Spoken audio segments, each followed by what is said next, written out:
Hi, welcome to the June 1st, 2020 Club Cubase live stream. We'll get started here in just a couple minutes. I'm going to do a quick audio test, make sure everything is going through on my end. Hi, welcome to the June 1st, 2021 Club Cubase live stream. My name is Greg Undo. I'll be the host for the live stream today. If you have not attended a live stream before, how it works is you can ask questions live in the chat field. Questions can also be submitted in advance to clubcubase@steinberg.de. We'll try to go through all the questions in chronological order.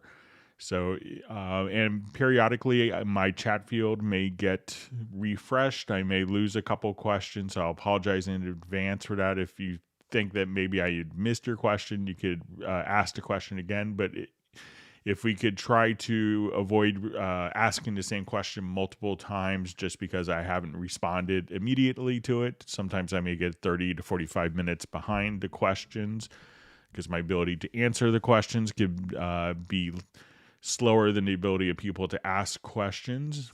When asking questions, if you could specify which version of Cubase and which operating system you're using, such as I'm running Cubase Pro 11 on Windows 10 or Cubase Elements 10 on Mac OS Big Sur, so that information is helpful as well.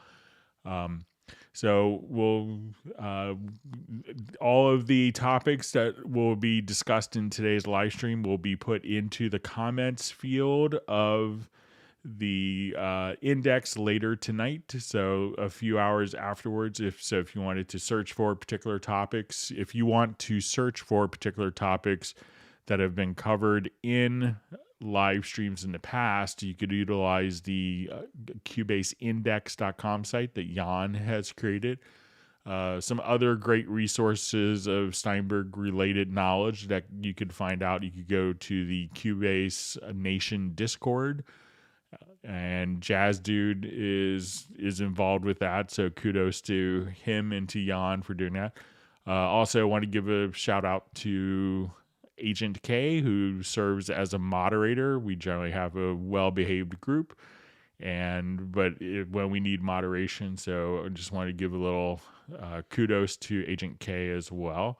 And we had a Jazz Dude fill in as moderator last week.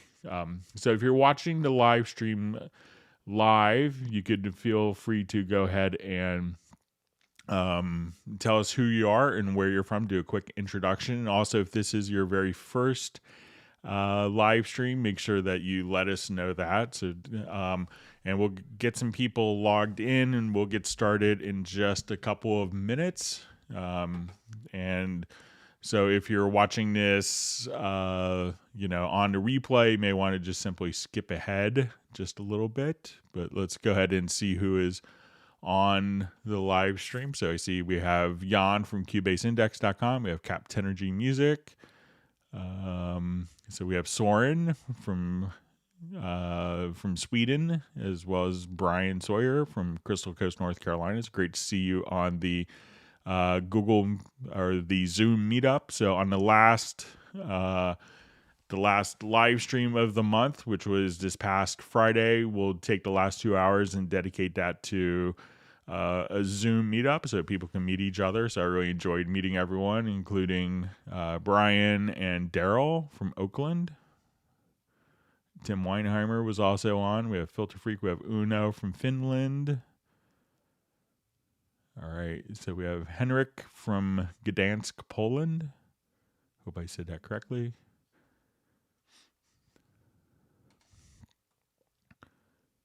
Okay, we have Robbie Bowling from Dallas, Gareth from Bilbao, Spain. All right, Jazz Dude, Sable Winters from Bay Area.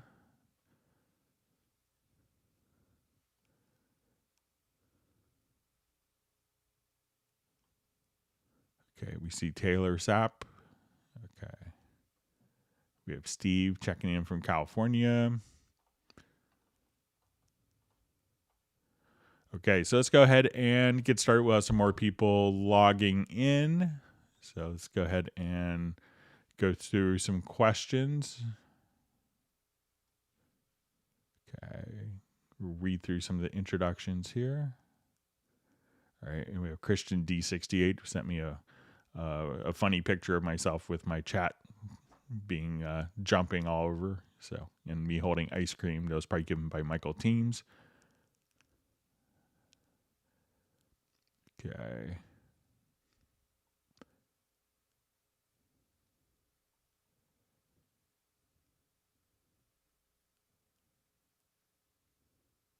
All right, I see Millard Brown also on the live stream. All right, Jazz Dude wants people to smash the like button. All right, so question from Taylor. In Cubase 11 Pro, Windows 10, is there a way to set the MIDI editor to default to double-click opens expression editor instead of delete? I keep setting it when I open a new editor. I use that preference the most. So I think, so if we want to just, I think once the value is set, that it should automatically take you to that particular setting. So if you're not familiar with this, let's add an instrument track.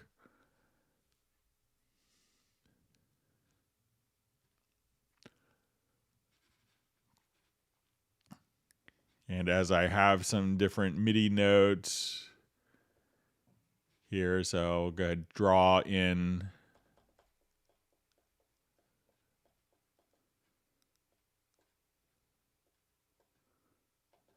All right, so we have MIDI notes there. And the preference that Taylor is referring to is this one, where it just double-click opens the expression map.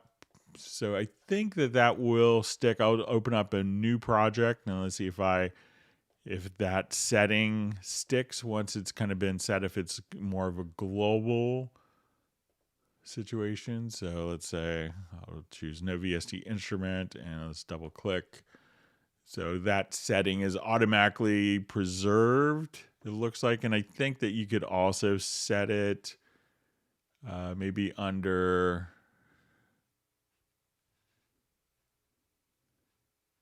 I think that there was a little,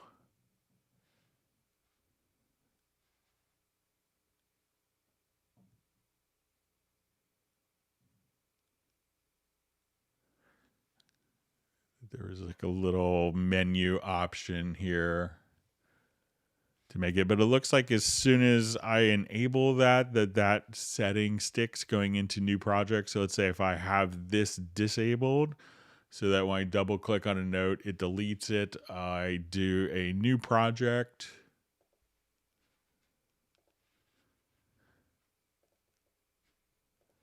And I'll add an instrument track and we'll see what the status is of that particular preference. So it looks like that will stick, but let me just check. I thought that there was kind of an overall global setting for this. It might be, let me just look, see if it's,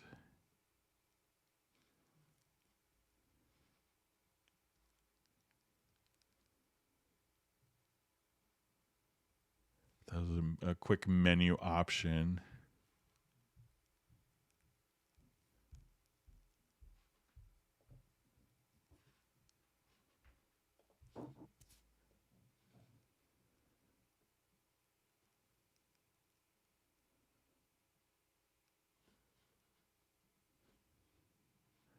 And I'll look quickly in the preferences.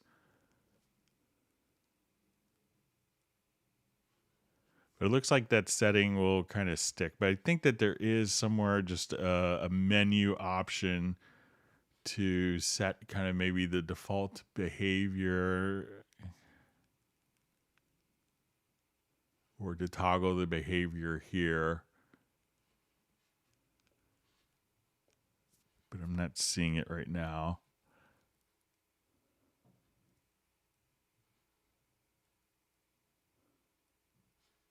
So see if you notice it, if it's not doing it. Like see if you get the same settings when you kind of go to different projects, if the setting sticks, Taylor, and let us know.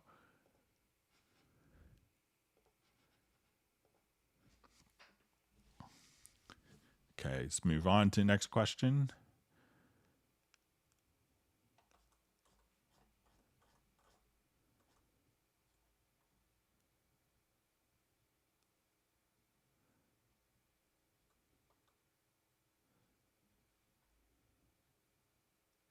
All right, wonderful to see Peter Schlosser on the live stream.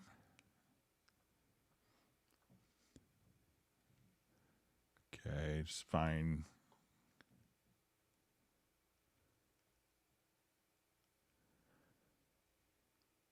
Okay, so from Andrea says, I have a question. So the question is regarding the number of chords. I'm a film composer. I'm planning to get a new machine. I'm using Windows PC at the moment, but I've been thinking of jumping to Apple maybe. I've seen they have 27-inch iMac, 10 cores, though. Would that work well with Cubase? And if I go for a PC, would 14 cores be too much? It's always great to have as many cores as you can have in your system. So 14 cores is not too much, but make sure that you can have a lot of memory if you're planning on doing kind of film composing. Having the cores can be helpful. Having, check to make sure that you have the faster clock speed on the single cores, and also make sure that, when you're working with sample libraries, if you're going to be doing orchestral work, make sure that you actually have a good amount of RAM. So your 27-inch iMac, 10 cores, that would definitely work. So it's not the most popular film composer computer because the computer itself may not be as easy to modify or update over time. But if it's like a really good deal, you're fine with your 10 core or 14 core. It used to be the previous versions of Cubase up to like version 10 would only support up to 14 processor cores. And after version 10, they got rid of that limitation to work with 14 or more cores. So Cubase will utilize all the different elements, but there are a lot of plugins that may not be optimized to where you load one software sampler, and that may utilize only one processing core, and it's just kind of how the instructions work within DAWs for all of them. So but either your 10 core or your 10 core iMac or 14 core PC would work great. So obviously you could get a bit more mileage out of your 14 core PC, and maybe it might be easier to update memory and swap out drives later. All right, so we have Stefan checking in from Sweden. All right, so we have a question. Writing automation with external controller, is it possible to have more quantized, more definition? Sometimes it seems it records many points, but when I stop it, it just uses the max and minimum values. Okay, so let's say if I'm working on, so I'm going to just,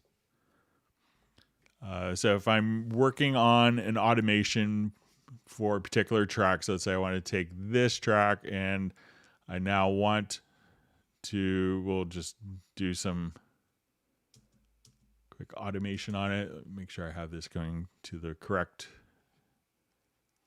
audio interface as well. Bear with me just for a second.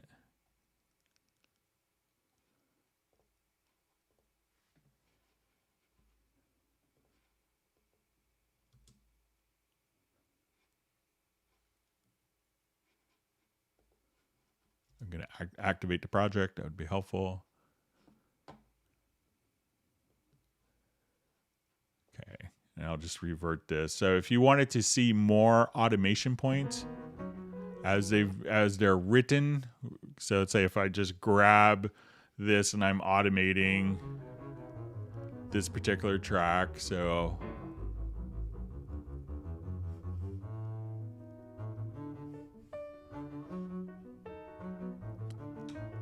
I'll just grab the fader here.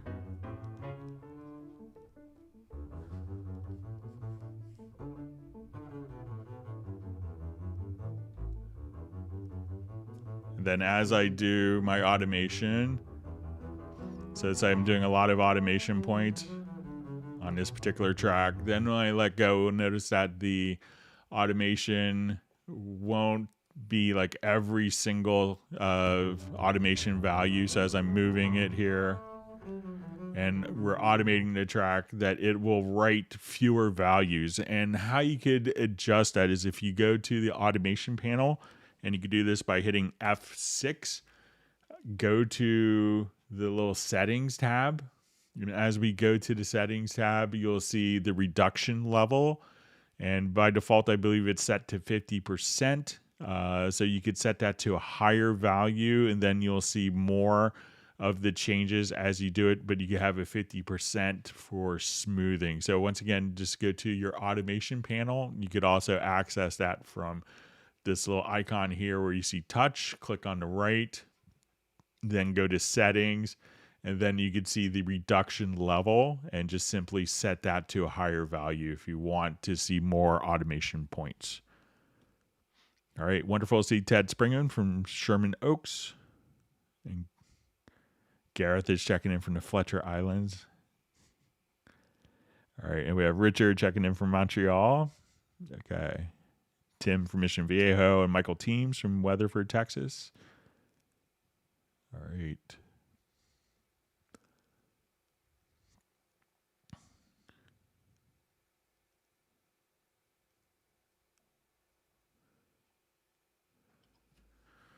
Okay, so we have a question. Greg, can you cover mapping buttons for MIDI functions in Cubase on an older hardware synth, Korg M1, that I use as a controller in Cubase for VSTs? The volume slider doesn't affect the VSTs. Okay, so if you wanted to use, different, controls for virtual instruments, you have to... One is to make sure that the instrument, some hardware controllers, especially of the Korg M1 era, may not just simply transmit externally, but they might transmit internal. They may be set up to transmit internally. So if I wanted to set up, my different controls on a controller or keyboard workstation that maybe has multiple sliders or buttons, what we could do is I would go to add a MIDI track. We're going to connect that as the MIDI input source. Go to a particular plugin here. You want to go to the MIDI inserts. And as we go here, we could just have our MIDI monitor. So as the MIDI monitor is turned on, what you want to do is just to come over here and hit different buttons or sliders, and this will indicate exactly what fader, what slider, what MIDI note message that particular parameter is doing. So make sure that it's actually communicating externally and that you know what actual MIDI message is being transmitted by the fader, the knob, the button, or whatever the MIDI control device is, a pedal. So once you have that, we could establish that it's communicating these particular messages. As we want to work with that, we could set these up to control values in Cubase two different ways. One is going to be using the VST quick controls or the track quick controls. So if I just wanted to come here to my track quick controls, we could just click on learn, and then I could move a particular slider or a fader. So as soon as I move a particular function, I could just turn this on, and that will automatically capture whatever MIDI message this is doing. So if I now go to a track and I go to my quick controls, at this point I could activate, let's load up, let's say quick controls here, and now I could use these particular quick controls to adjust parameters on, and these parameters can be used for, different instruments. So many instruments may also have just a direct MIDI learn function. So if I go to an instrument, kind of like maybe Retrolog, let's say, we'll go to our retro log, and then I could right click and say learn CC, and then I could move a particular parameter that will capture that parameter. So now as soon as I move that parameter, it's going to control that value. So I don't even really have to know what MIDI message it is. I just kind of could right click on learn, but that could be dependent upon the design of the instrument. Another method, if you wanted to do, more extensive control of plugins, is going to the studio setup, and you could go to like a generic remote. And once you have a generic remote, I could say we want to take this note message here, and I'll just learn a particular note, and I want this to, control, let's say, and we could set up commands where, okay, now anytime I hit that note, I wanted to add an audio track. So I'll hit apply. So as soon as I want it to come right over here, we can now just click on that, and I have it assigned in another generic remote for a different function. But at that point, you could just call up particular functions from just hitting a MIDI message. So try those things, but first establish that you actually have MIDI communication, what MIDI messages are being sent out from your M1.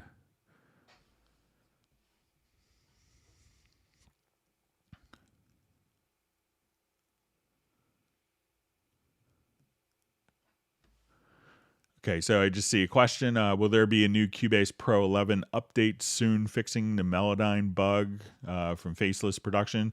So if you could let me know exactly which Melodyne bug it is. You can say I don't know of one already. I don't use Melodyne. I tend to use VariAudio, but I would probably have heard about it already, but I could be mistaken. But if you could be more specific, I could find out for you. If you want to email me at clubcubase@steinberg.de, I could follow up with that. All right, so we have Greg from Mauritius, the Indian Ocean. So welcome to the live stream. Just getting into Cubase after owning it for a long time. So thanks for joining us, Greg Charles. So I kind of know where the island is. So I may not be able to pronounce it correctly, but thanks for joining us.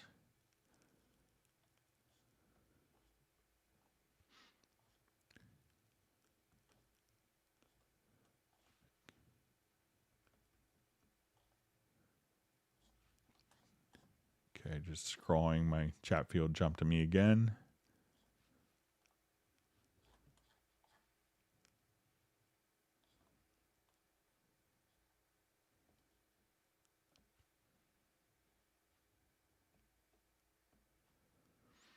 Okay, so it says, question is from Henrik. Cubase 10.5 Pro, I recorded a song in MIDI at a fixed tempo, and now I want to add some smooth changes. I can't.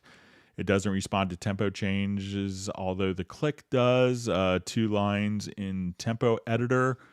So if we have a number of, let's say just a quick MIDI part,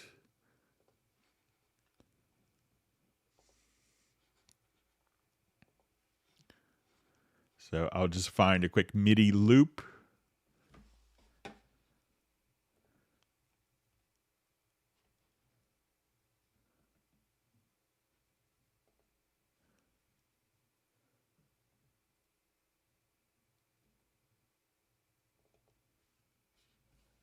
Okay, so let's see.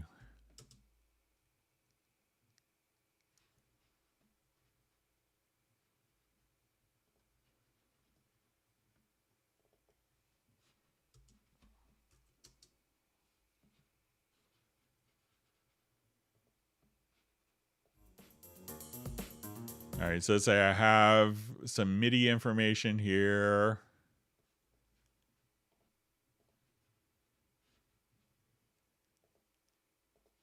All right, so, and I have my tempo track. So we'll look at our tempo track. We'll add.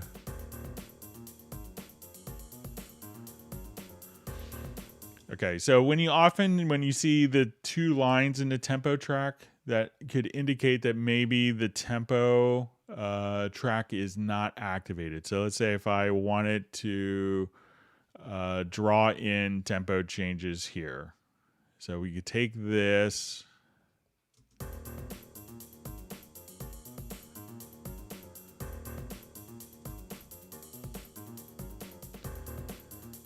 So if I disable the tempo track, I can see the straight line here, which is what kind of the tempo is when not following the tempo track. But if we activate the tempo track right here on the track itself, we can just have this kind of speed up and slow down.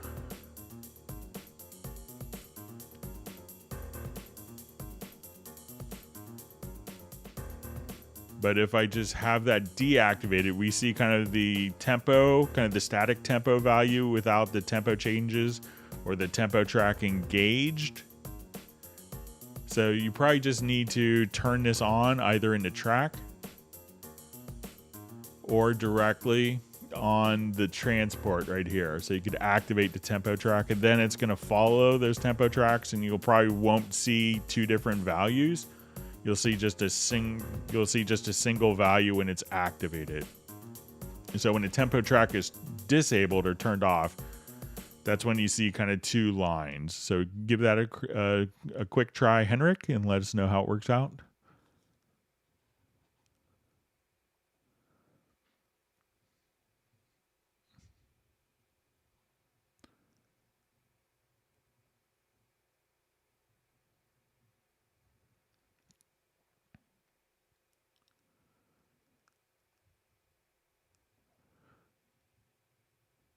Okay, so we see one man in his songs. Hi, everyone. I'm Anthony. I'm new to the Hangout. I've done some videos on Groove Agent and Halion, but I'm always looking to learn new stuff. So I really enjoyed One Man and His Songs. If you want to check out like a wonderful series of tutorials on Halion, those are really good. I highly recommend those. So check out his Halion tutorials. They're really very good. So so welcome to the live stream, Anthony. All right. All right, and I think I was just kind of for the One Man and His Songs YouTube channel. I was just mentioning that maybe one or two live streams ago, recommending it for Halion tutorials. Okay, so we have a question. Use OBS as streaming software, wanting to stream. I'm having a time trying to monitor Nuendo using OBS software. I'm thinking that OBS utilizes the Windows mixer as a way to use the control room. So, OBS, I don't think has support for ASIO. So what I do, because I use OBS all the time for doing these live streams, is and there are software ways of doing this on Windows platforms. Some people will use I think I'm forgetting the little utility, but there is like a little utility to kind of route audio. But what I do to have all of my audio go out is I take one audio interface from that Cubase is using. So I'm using a UR24C for my Cubase audio interface. And what I do is I take the analog output of that into a mixer, and the microphone is connected to the same mixer, and that mixer has a USB output.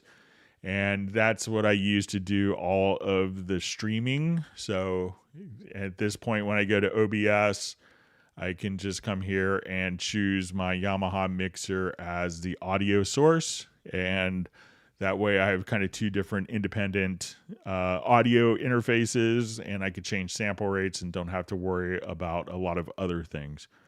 So, all right, great to see Michael Pierce on the live stream.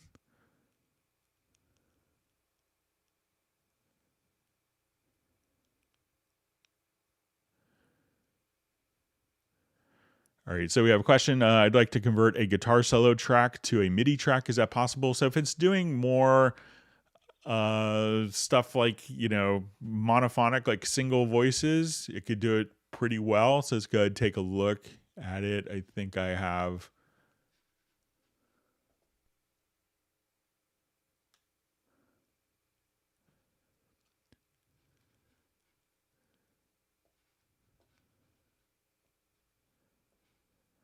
So I think I have a guitar solo. So let me just.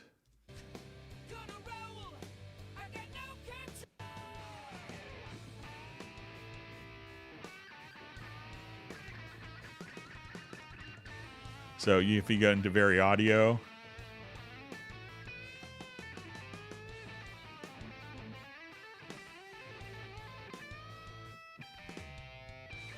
and then all you have to do is once it's been, so double click, go into the sample editor, go to VariAudio, and from within the VariAudio, we could just go to the functions menu and choose extract Midi.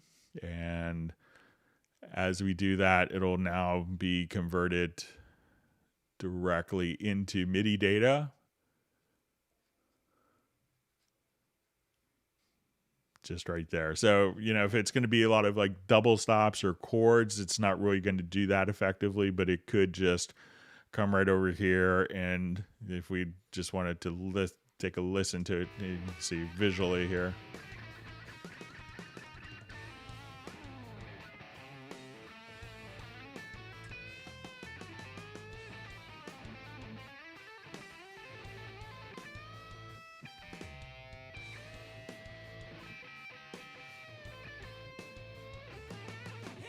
So you could do it just like that. So.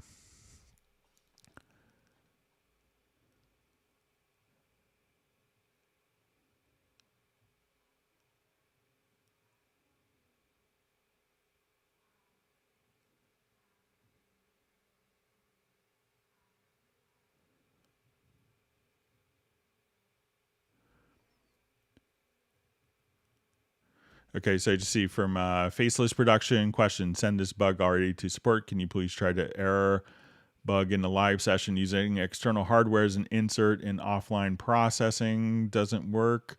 Crash Cubase 11 hard. So I don't have one set up, but I'll just try it quickly on a particular track. So, but I have, let's say, routing as we do this.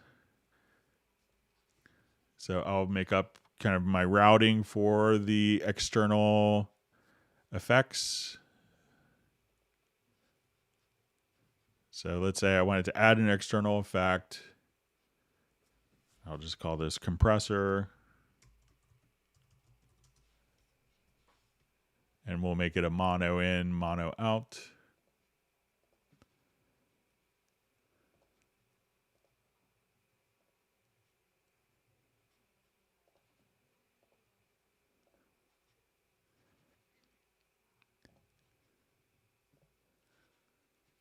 Okay, so I will come over here. Let's try to direct offline processing.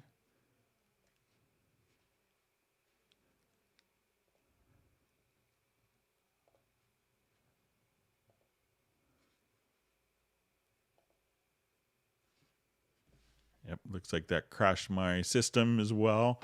I'll go ahead and mention that to kind of the testing department. But it looks like I have the same behavior you did there.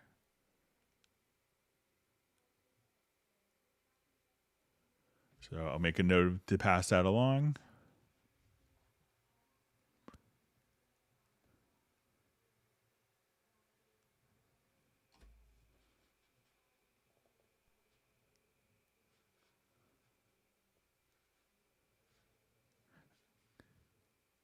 All right, so let me make sure I have my connections.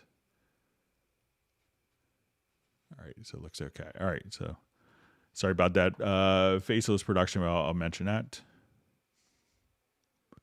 All right, wonderful to see Pablo in the live stream. We missed you on Fridays.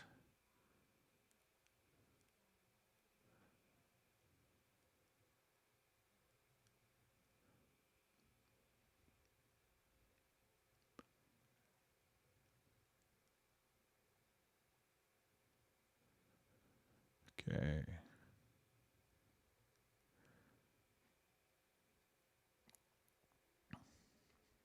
All right, so we see Andrea's where she goes, where they go macro PCs going 128 gigs of RAM. So yeah, I just got a new system with 232 gigs chips, and when maybe an Amazon Prime sale, maybe jump it up to 128. So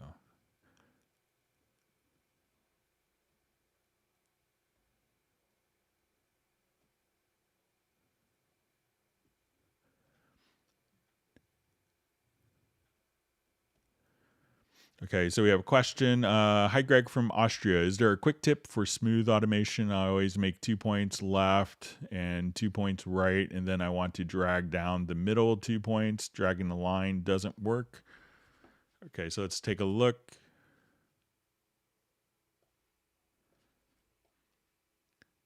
All right, so let's say it makes 2 points left, 2 points right.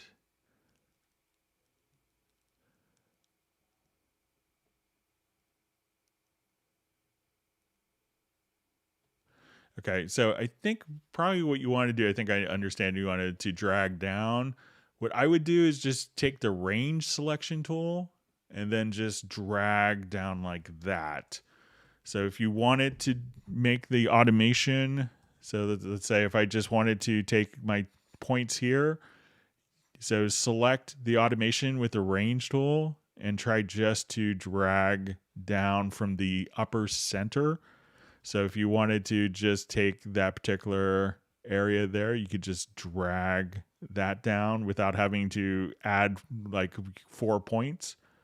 So let me know if that's what you want to do, or if you wanted to make this, louder. You could just kind of do little automation bumps just using the range tool, and then just kind of grabbing the upper center. So give that a shot and let us know if that works for you, Helmut.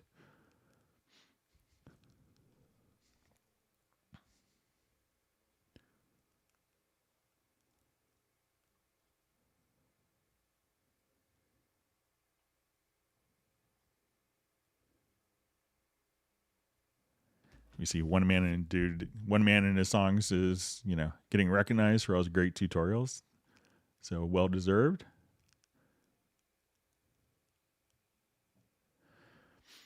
Okay, so we have a question. What is a fast and easy way to get inserts on another channel in the mixer window? So if you, let's say I have let's say in the mix console, and I have, different inserts here. So let's open up inserts.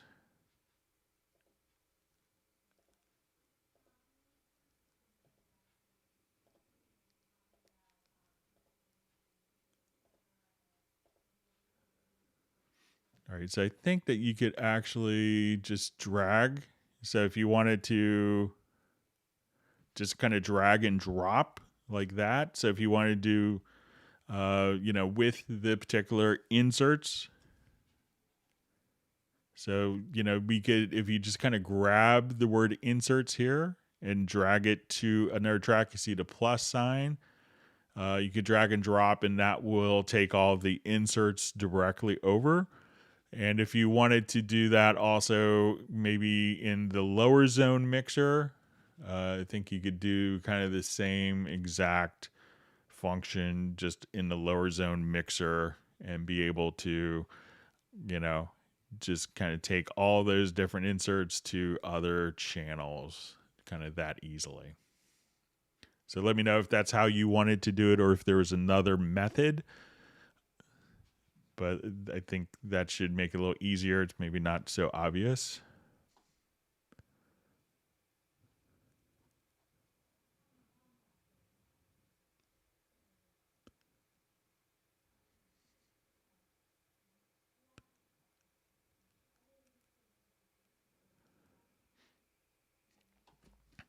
Okay, so I have a question from Ted Springman. I need to route MIDI messages from my Octapad and received in Cubase on MIDI channel 1 so that each pad is then sent out to my external Moog channels 2 through 9. Can Cubase do this? So let's take a quick look as I hit my microphone. So I will just see, I think I have some MIDI controls here. So I'll just do new project.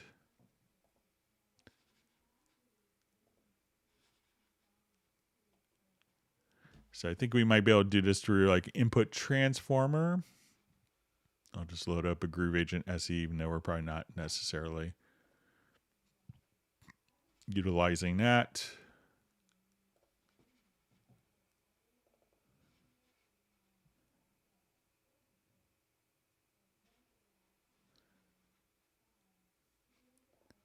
Okay, so on the particular track, we might have to use kind of maybe a combination of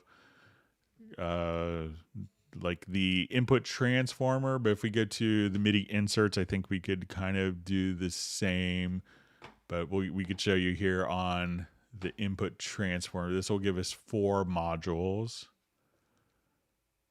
And I could say, okay, we're going to have pad 1. So let's say if we wanted this to be, we're going to take our note messages, and we could actually maybe start off with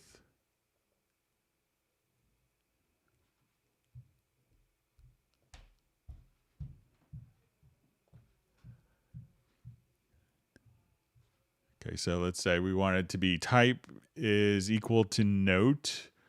And then we can say value 1. We could make this into C1 or whatever message you want.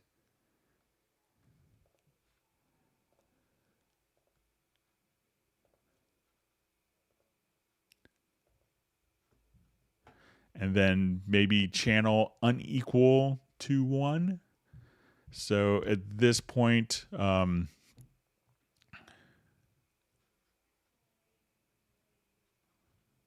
I'll just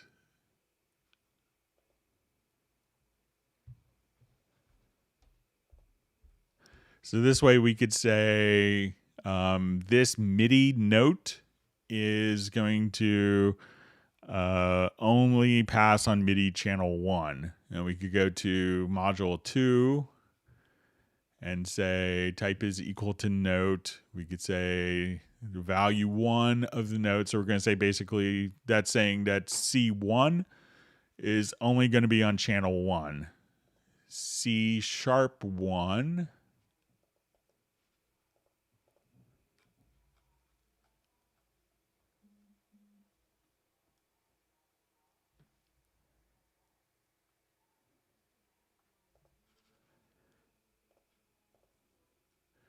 and we can say this will be on channel unequal to 2. So we could do this for 4 different notes here at once. But let's see if we could also, I think if we go to the MIDI inserts, that you have a transformer.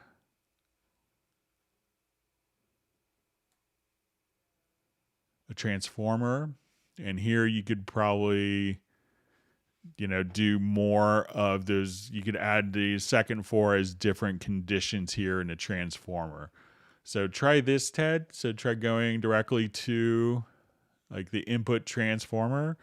And for that, you can set up your multiple conditions and you do this. I think that this will work. So this will say only C1 is only going on MIDI channel 1, C sharp 1 is only going to MIDI channel 2, and you could assign the different MIDI notes to whatever corresponding channel you want to. So this should do it on input. This will process it after it's been recorded. So, but either of those should kind of do the trick. You could also, if you wanted to do that in a live manner, so that it's being sent out to your Moog directly the way you want. Okay, so we see Taylor's, his situation seems to be working again. So with his edit the note expression, so.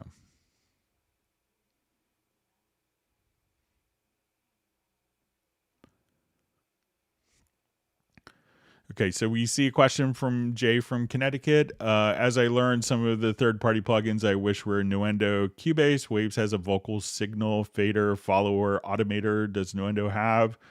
If no, please request. So many times, when people are doing stuff like that, that's really just kind of what compression is doing. So, sometimes it's not actually moving the fader or writing automation, but it's, in essence, a compressor could get you to the same place pretty easily. Okay, so we have a question. Any key command or any other way without mouse to move an entire track, not just a clip event up or down in the project window? So let's show you this.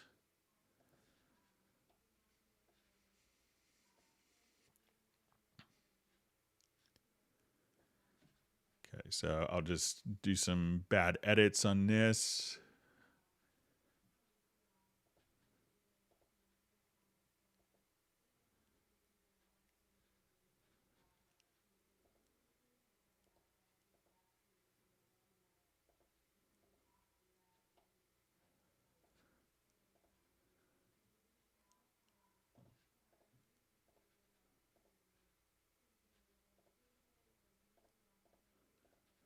Okay, so let's say if I just wanted to move this up and down in the project window. So if we go to your key commands,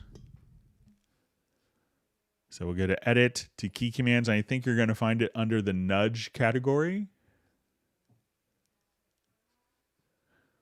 And it will be just labeled as nudge up and down, I believe. So let's go to nudge, and then you'll see nudge up and down. So I have these going to option shift or alt shift. And you could assign these. I don't think by default that there's keyboard shortcuts that are designed for that. So now as I have that event selected, I can use the nudge up and down key commands to move the event and keep it in the same space and time, to not alter the time value horizontally, but just to move it up or down. And I could go to like the next event here and just move that. So I just have what I assigned is alt or option plus shift and the up or down arrow keys, just like that. So try that. Once again, go to your key commands under the edit menu and look for nudge up and down.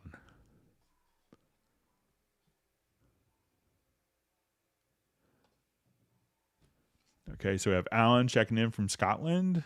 Thanks for joining us on the live stream. One of my best friends lives in Scotland.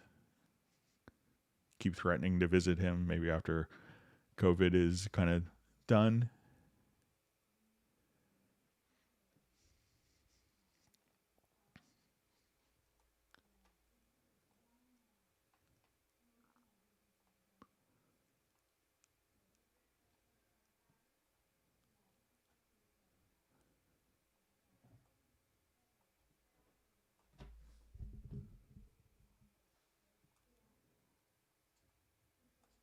Are you just looking for my space again? Okay.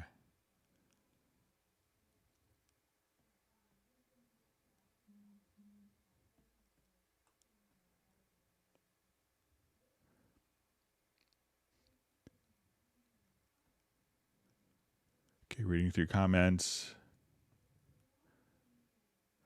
Okay, so I see from Marvel Jam, when is the VST System Link going to get updated? It is a really powerful option. I'm glad they still support it at all, but networking connections, it is the right time for this. Am I wrong?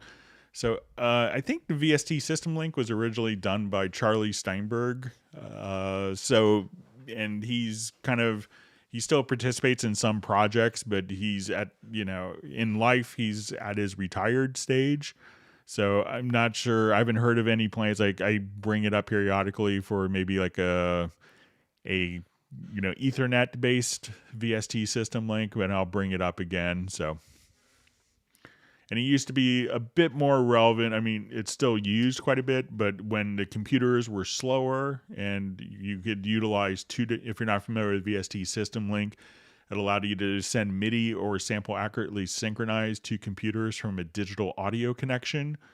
So, as the computers have gotten faster, the need for VST System Link for a lot of people hasn't kept up because people could do so much in one single computer now. But I'll definitely mention it again. All right, wonderful to see Jeff Zabelski on the live stream. It was great to see and it's great to see on the Zoom meetup on Friday. All right, and Richard Fenney wants people to smash the like button.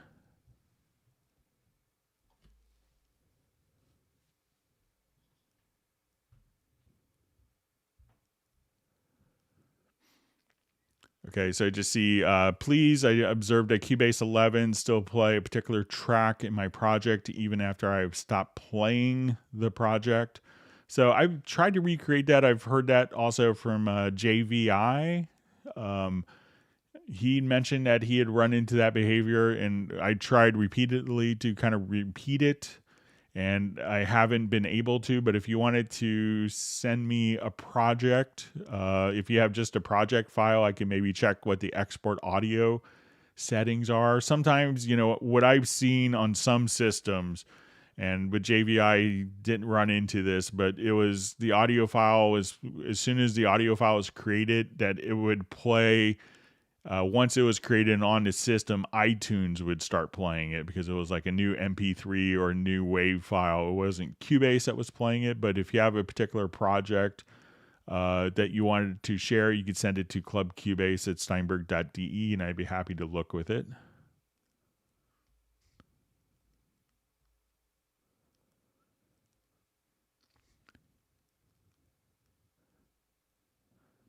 Okay, so we have a question from Fleckturn. I'm on a laptop and it has Windows 10, but the interface is too large. I also activated high DPI option, but still no result.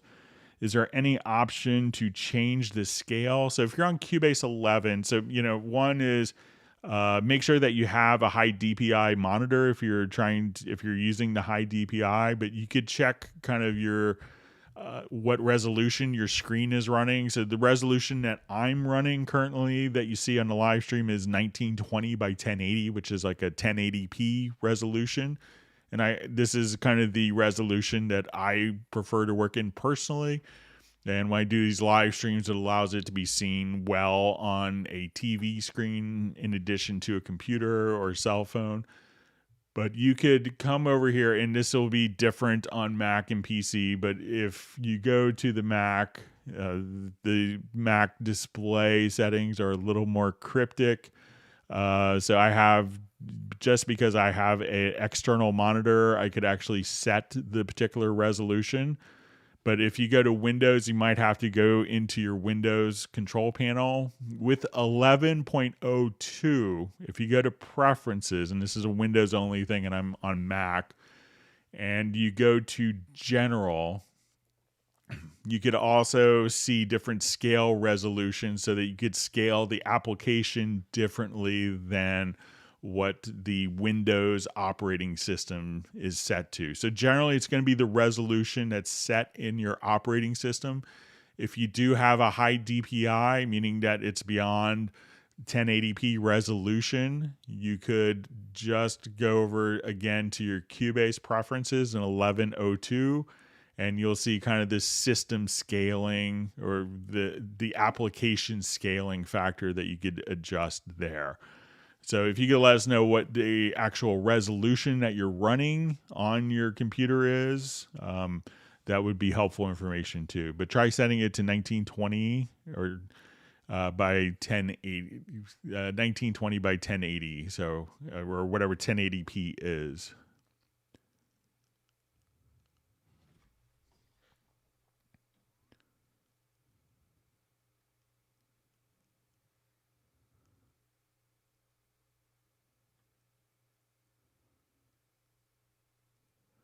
And see just further comment from JB about the tracks playing, says that other times a single track will be playing one track while the playhead hasn't reached here yet. How can this bug be fixed? So if you have the ability maybe to even just do a quick video, maybe even a screen capture or a cell phone video and share that, I'd be happy to take a look at it more. And Millard Brown raises a good point. Says, any chance you're checking out loops in the right side pane media bay that are kind of automatically previewing? So that's a great point, Millard. Thank you for making that comment.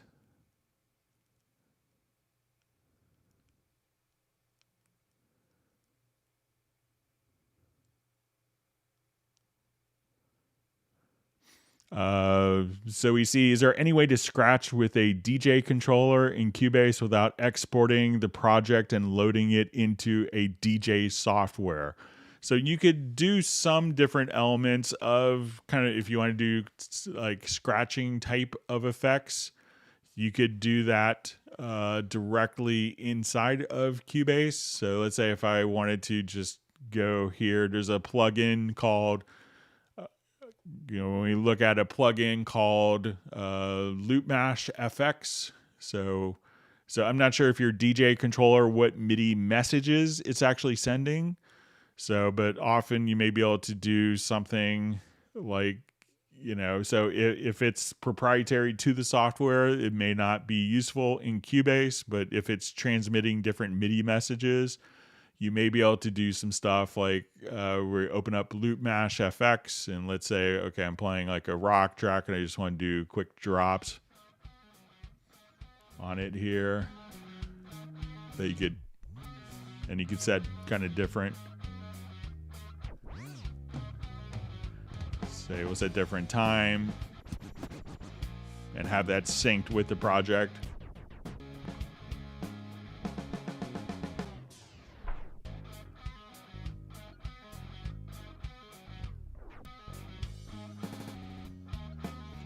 But, and this will respond to any MIDI note message. But so you have to actually figure out if your MIDI DJ controller software is transmitting MIDI messages that other programs can respond to. Because there's a lot of different things that you could do, but it could be that I'm not sure what MIDI message is that it's transmitting.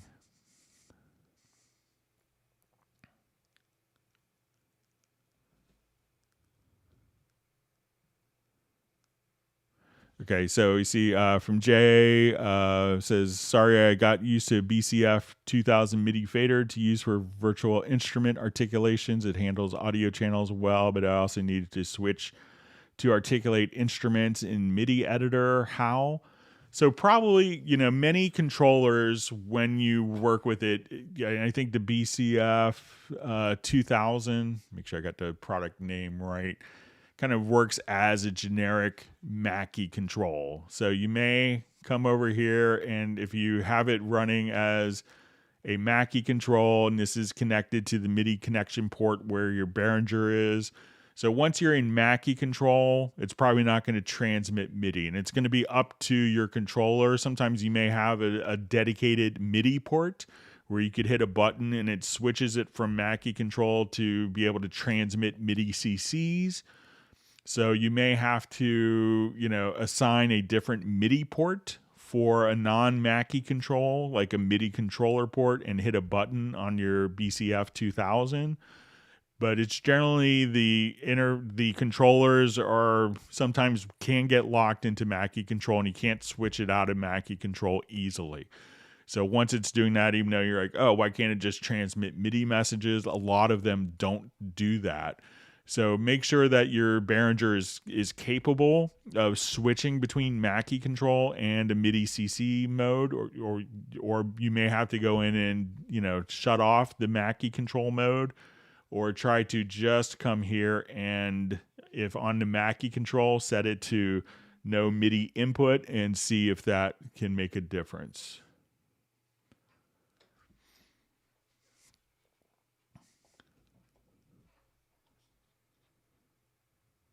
Okay.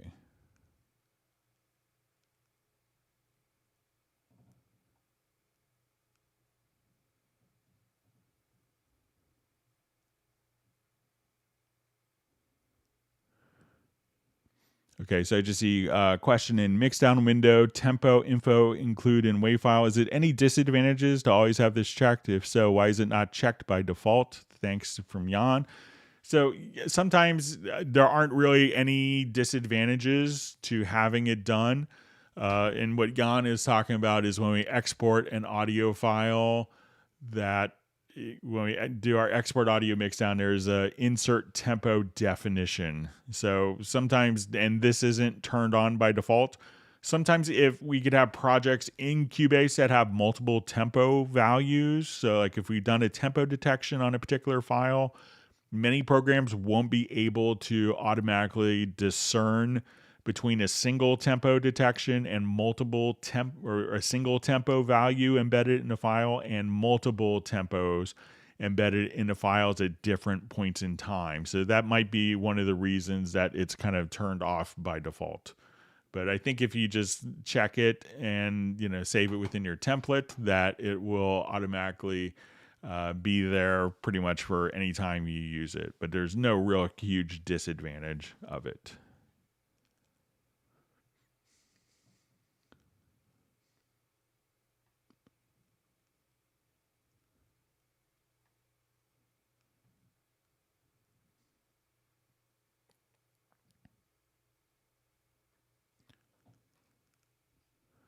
Okay, so we have a question. Hi, Greg. I have 10 instrument tracks and want to save them individually as track presets. Any shortcut or may in Logical Editor? Can we create one? Okay.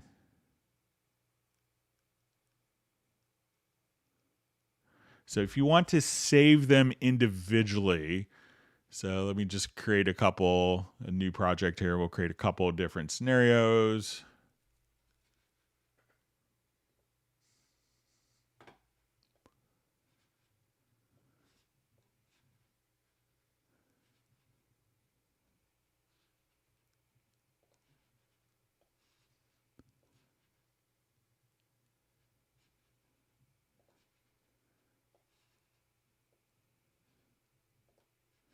Okay, so if you wanted to save them as track presets, so let's say I will go in and modify these.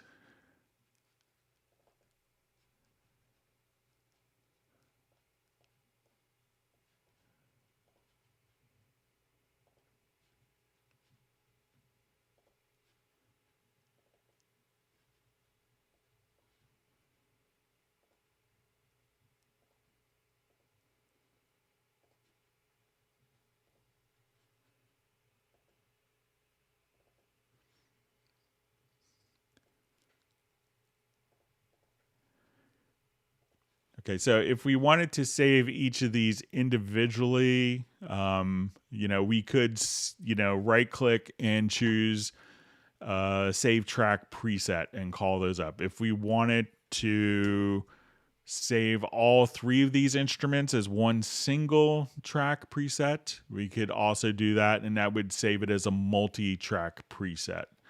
And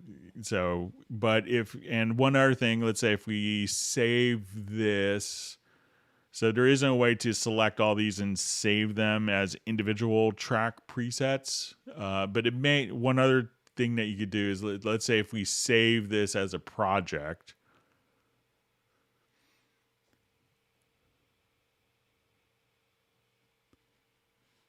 Okay, so we'll just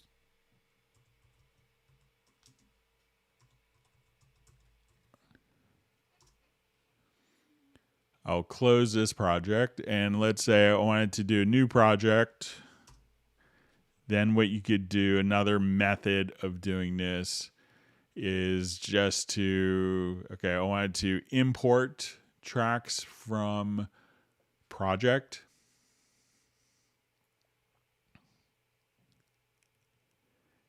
And then you could just, as you do this, and I forgot where I saved it to, but I'll just show you. So you could then open up all of these individual tracks. But if you wanted to be able to search them all independently, what I would do is probably, save them one by one. And that way, if you're in a project and it's like, okay, I just want to pull up this one sound and one instrument, you could do that. And it's just going to be...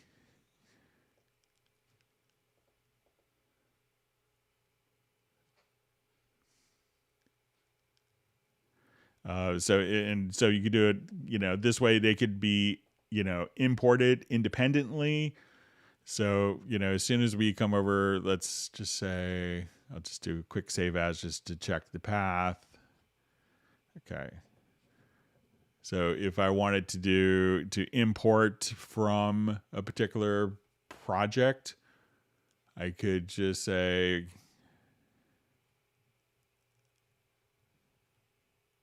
I think we'll have it in here. So I could now just import all of those files directly into this particular project again. And we'll see that it'll retain kind of all of the same parts, so that when we open up Prologue here, it's going to look identical to the Prologue there. So if it's that you don't want to save each one independently, that's probably the best way to be able to do it. So there isn't a way to select 10 and save each of those as 10 different track presets, but you could save it as a multi preset or import the tracks from a particular project if you save the project.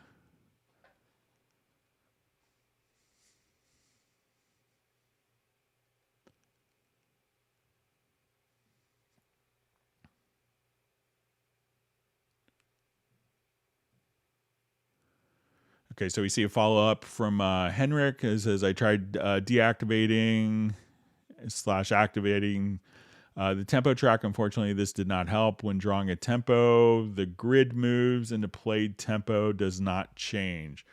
Okay, so it could also be that, let me just close a couple projects here, that maybe the tracks are not set into musical mode. So let's see if we could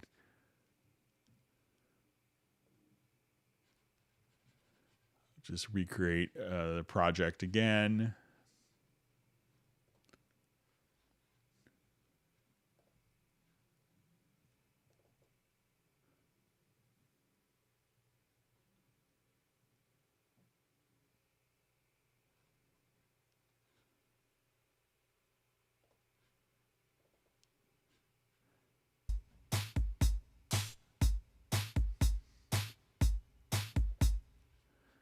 Okay, so let's say if we have this, and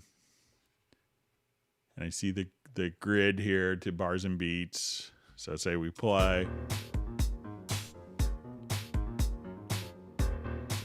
Okay, so I have that going on. Now, if the actual tracks themselves, make sure that they have a quarter note here as opposed to a clock, because as I have a clock, so currently we're at 120 beats a minute. So now I could see the tempo, the grid adjusting.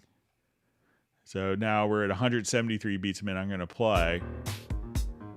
And it's not going to respond because these tracks aren't in musical mode. So as soon as I put them into musical mode. So make sure that you actually have those particular tracks set to musical mode. So, so try that directly there. But generally, if you're seeing kind of two different grid lines, that could mean that, the tempo track is deactivated. But each track could be in musical mode or linear mode. So make sure you're not in linear mode where it looks like a little clock, because that will have those particular tracks play back at whatever particular, it'll play back at the same time position. It'll base the timing.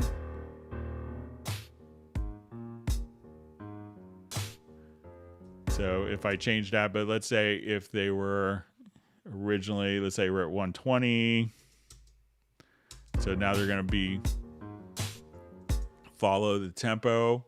But if we take off musical mode and put it into linear,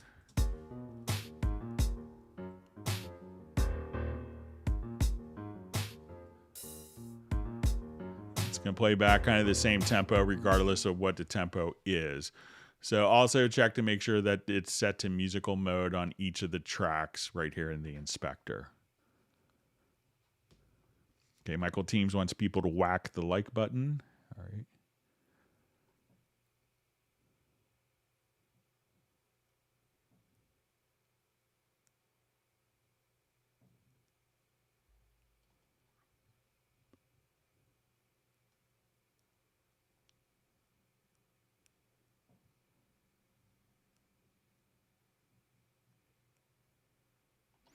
All right, so we see David M checking in. He was on the the Zoom meetup, and he got to see the bearer of all the ice creams. So.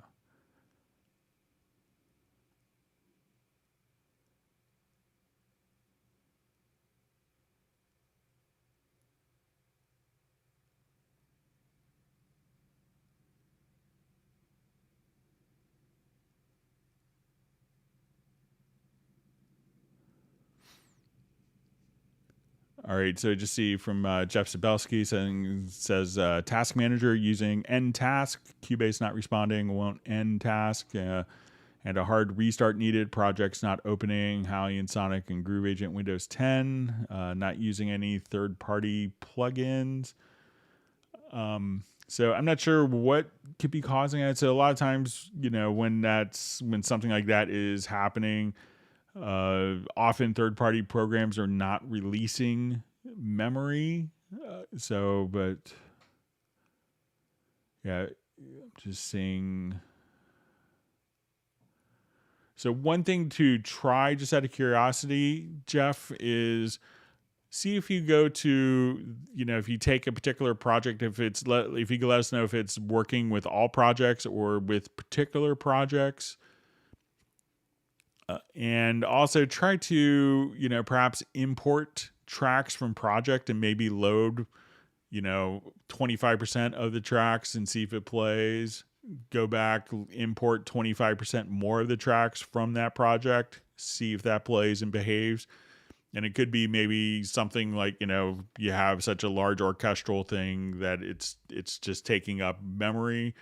So, but, see if you could isolate it to a particular track. And if you want to send me a project, since I probably have the same instrument, I think I have a lot of the same instruments. If you want to just email me a .cpr file, I'd be happy to take a look at it. If you want to send it to clubcubase@steinberg.de. All right, so we have Tom Morello checking in. Glad you could join us.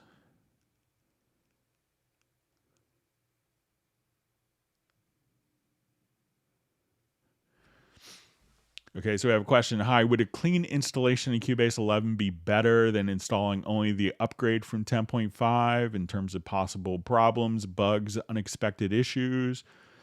So what I would do if you're concerned about that, sometimes when it's migrating settings from previous versions, some of those, I've seen people that have had, like a preference that's been migrated through 12 or 15 versions of Cubase, and that could be problematic. So it's not necessarily like if you do run into stuff like that, reinstalling it, often doesn't have a huge impact. But what you could do is try to run the program without the actual preferences installed. Like you could temporarily delete the preferences, and you could do that. So I'll just start Nuendo here. I'm going to hold down Alt or Option plus Command or Control plus Shift when you start, and you'll get like a little window that will take you into safe start mode. If you do it right, I may have missed it.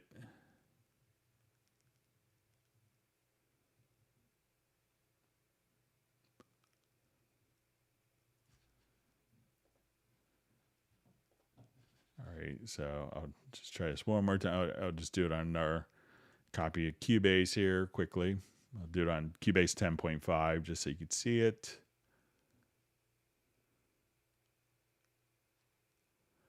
Okay, so I'm going to hold down Alt or Option plus Control Command plus Shift. So I'm going to start the program. And you'll get this little window. So you could try to, instead of using the current program preferences, you could try to disable or to delete the program preferences. So if you do run into problems, just try to, disable and see if that changes the behavior, or choose to delete and start with fresh new preferences. But that could involve some stuff like, maybe, not having all of the custom key commands that you've set up as well. So that's what I would do, is just hold down, and that will put you into kind of like a safe start mode. So it's Alt Control Shift or Command Option Shift, depending on if you're on Windows or Mac. Okay, great to see Space Crawler on.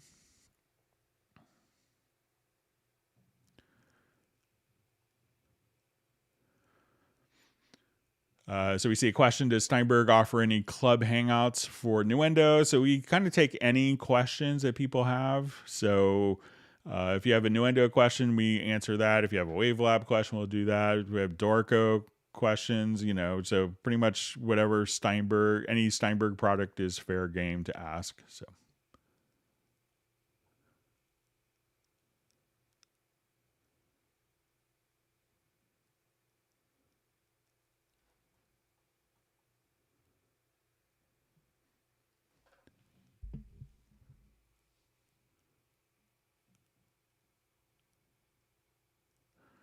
Okay, so just see, okay, so from Tom Chris, I also have an issue to try to make BCF 2000 learning from Cubase and not Cubase learning keys from BCF 2000. Also for VST instruments for vibrato, dynamic.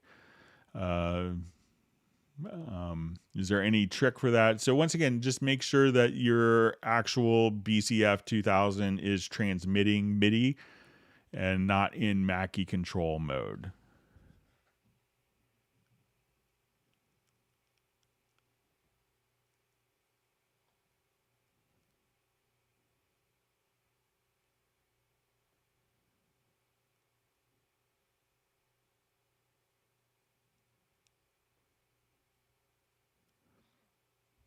I just see from Jay just mentioning, he says, with all the composers who have it in their videos, I thought there was going to be more support. My fault for assuming. So I think if you just take it out of Mackie control, and because I think it can transmit MIDI CC messages as well, and that's what most of the composers just leave it in that mode.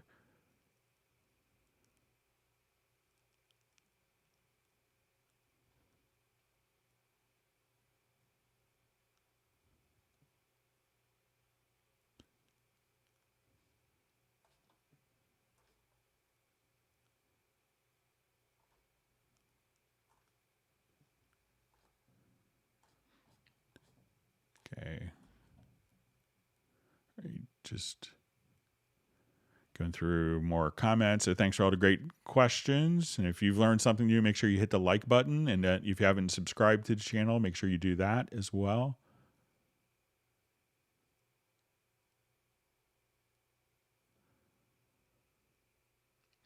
Okay, so I just see, thanks for the insert drag and drop tip, but what can I do if I have 100 tracks in the mixer with drag and drop? I can only drag them to close channels. Thanks again. All right, so let's give it a shot.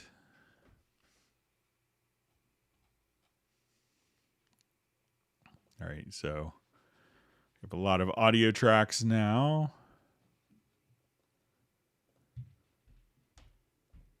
All right, so let's say if I come here, we go to audio 1, and let's add some inserts.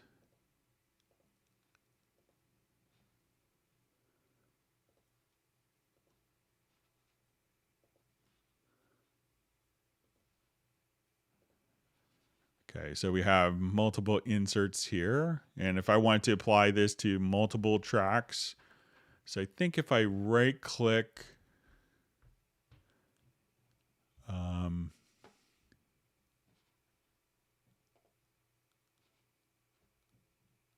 so let's say if I click on the inserts tab up here, right click, and I copy, and I will just select all of these channels, and then right click at top and go to paste. I think that I thought there was a way.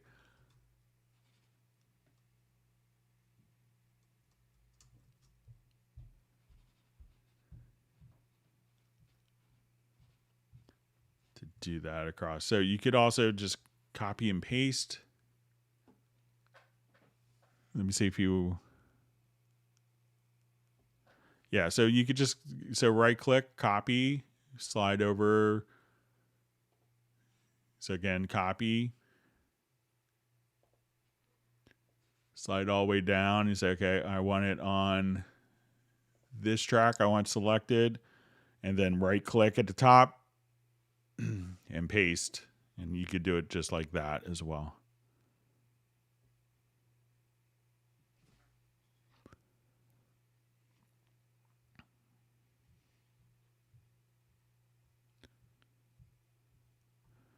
All right, so we have Cisco Fuentes says, can't stay long, but I love your work from Northwest Indiana. Thanks for joining us.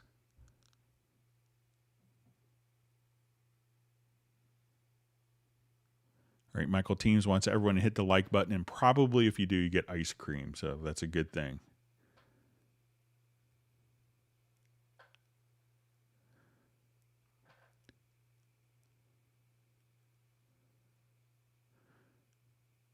Okay, so we have a question.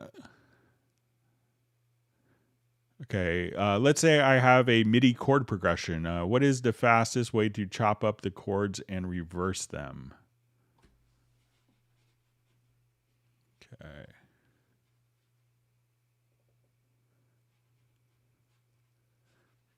All right, so I will just come over here and I'll add a quick chord track.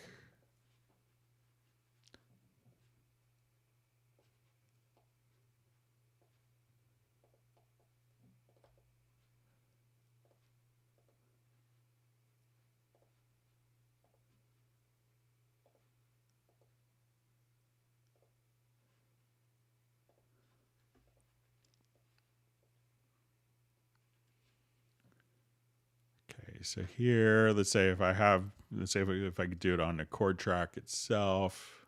I don't think so.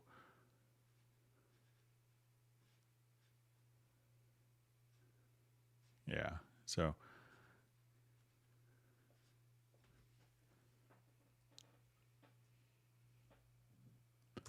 All right, so let's say if I have like my chords mapped out for me and they're dragged down to my piano part, I'm going to glue these together.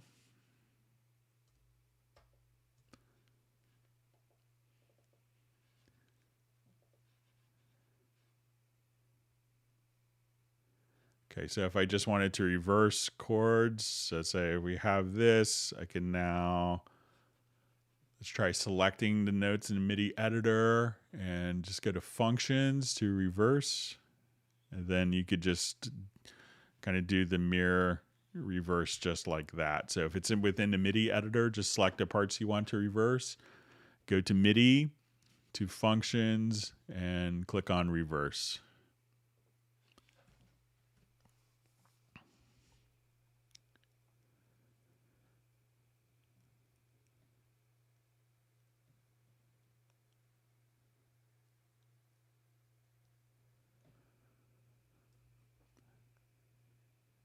Okay, so we have a question. Hi, Greg. How to add a particular effect on only one note in a melody line? Okay, so let's go ahead and take a look. And I assume that this is maybe for audio.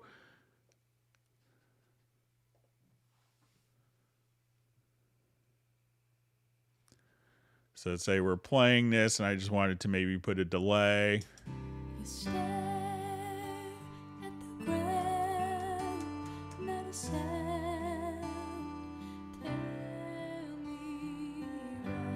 So let's say I just want to take like maybe this next phrase. I'm going to select it. So I'm going to just select the area with my range tool. Then I could go to audio to direct offline processing. And let's say, okay, I just want to put a delay. So I will come over here. Let's make it maybe a dotted eighth note delay. So as we do this now, we can play back that particular file.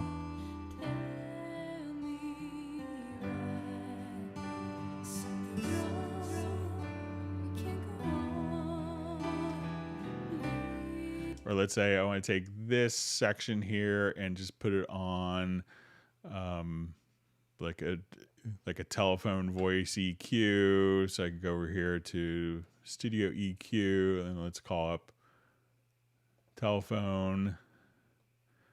So now as we listen to that particular line,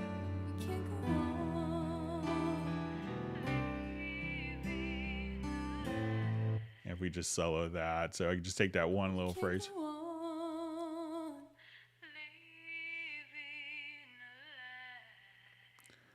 And then once that section is over, then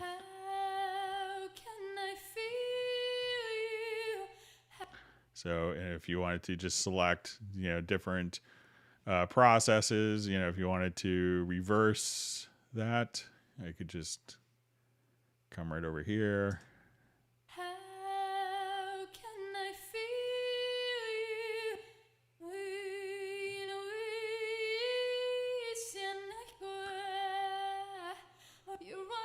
And you could always undo it at any time just by selecting delete all, and you're back to your original files, which are always stored and preserved with your project. So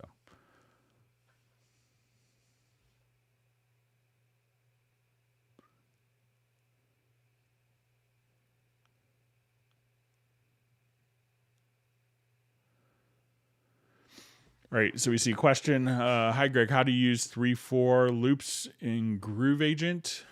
So if it's like a drum loop, let's go ahead and I'll just add an instrument track to this. Let me just do it in a project that's not in 6/8.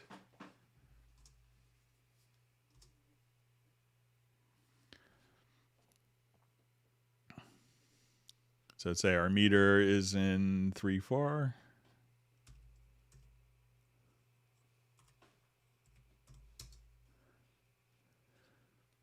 Okay, so I'll add. So I'm not sure if it's if you wanted to create, patterns in Groove Agent, or if you wanted so if I wanted to just load up a particular pattern.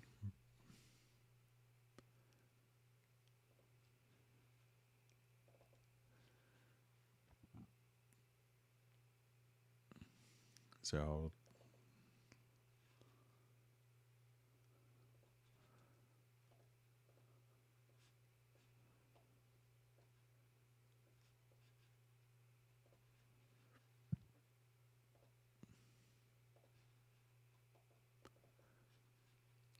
if you wanted to quickly program something, you could just say,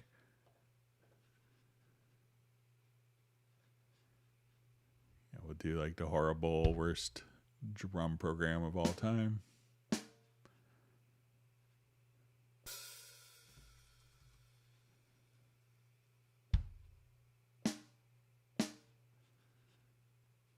Okay, so let's say we have 2 bars of 3/4 loop. So, and if you wanted to, repeat that, you could do that. Now, if it's just taking a particular, often just, if you have a preset pattern in Cubase, if that's what you mean by the loop, then you might have to just manually program if you can't find any in 3/4. If it's an actual, I'll add another instance of Groove Agent, and we'll do this as a beat agent. So, and I will look for quick loops.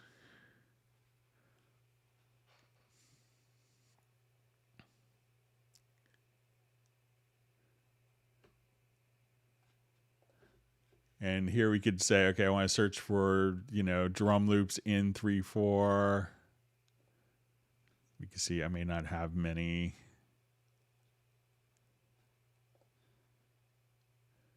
But you could just kind of drag and drop the audio and have that automatically follow as well. Let me just see if I have any.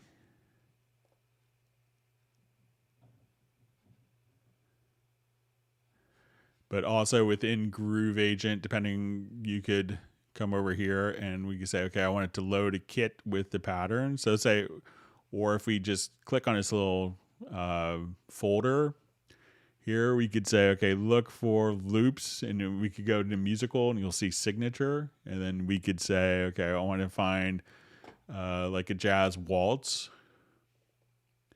So now I could just load that particular pattern set, and we go to our patterns. I could click here.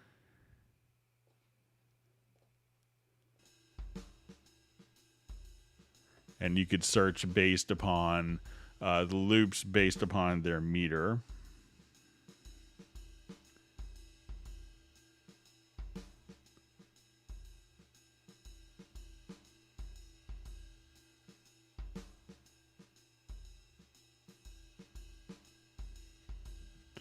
So you could look for different loops. I'm not sure, what content you have, but some of these may be some third-party content, but you could definitely do any meter inside a Groove Agent, whether you want to program it manually or, have other, different MIDI loops that you could access right there. But if you wanted to look, you could also search within Groove Agent.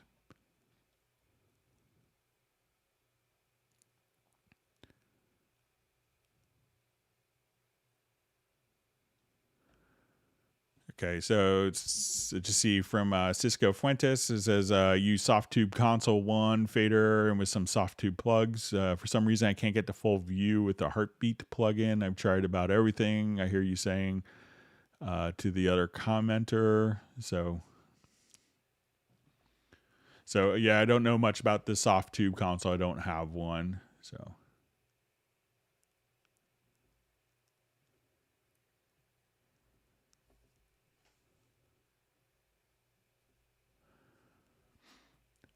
Okay, so just see from Scott Bogfoot, my monitor is 3840 by 1600, a 21 by 9 aspect ratio. Would I have to save anything? Would I have to change that DPI scaling thing? Thanks. So, generally Cubase will fit that, but if you find that it's, way too small or way too big, then you could adjust. But, probably if you specifically bought a 3840 by 1600, you kind of know what resolution you're going for in choosing that particular monitor. So, but I think it's going to be more like if you have a 4K monitor, some people will hook up a 4K monitor and then everything is so tiny and then you complain that everything is small. But you could then adjust the scaling there. So if you can read everything fine, don't worry about the scaling. But if you want it to adjust, you do have those options to scale the application independently of the particular settings that you have in the operating system.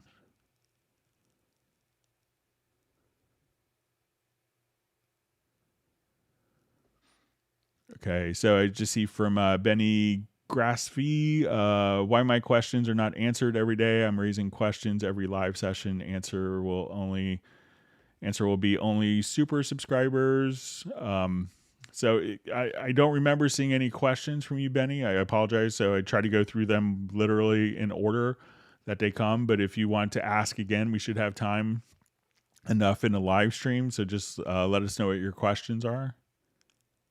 Sorry about that.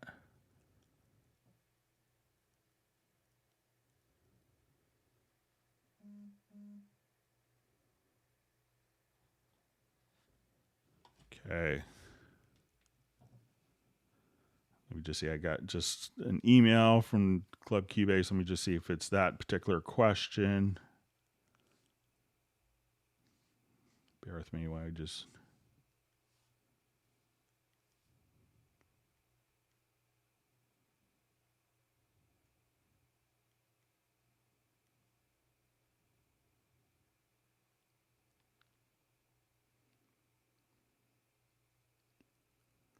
Okay, so we just had a quick question, and I've seen this a lot because there's currently a Nuendo upgrade promotion. So this just kind of came in an email. It says, what important features will I regret losing from Cubase Pro 11 if I take the Nuendo crossgrade? And it says, later, if I find Nuendo is wrong for me, can I downgrade back to Cubase? So the only thing that's missing from from Nuendo 11 over Cubase 11 Pro is if you choose to do the upgrade that you should.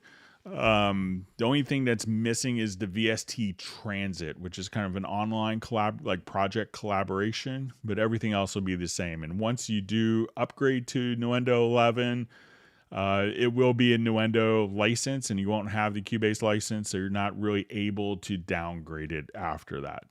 So.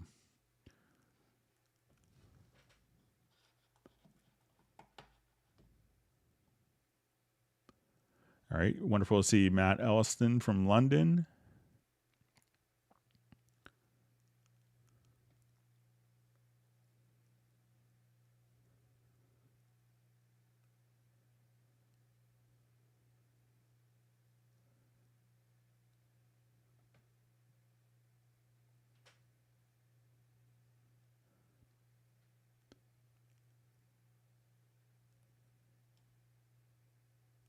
Okay, just read through different questions here.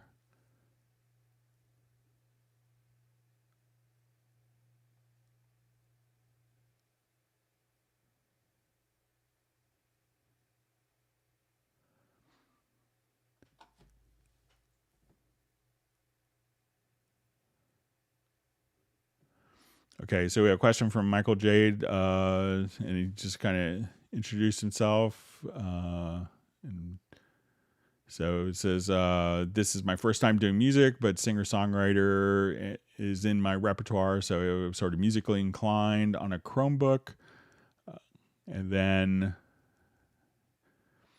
since I'm new, my question then is, how do I know which device to place on stage and how to go about plugging them in and or wiring them in a way that it'll generate the sound and mood I'm looking for? So I'm not sure if, Michael, if you could share kind of what equipment that you're using. So I'm not sure if you're using it for live performance or if you're using it for recording.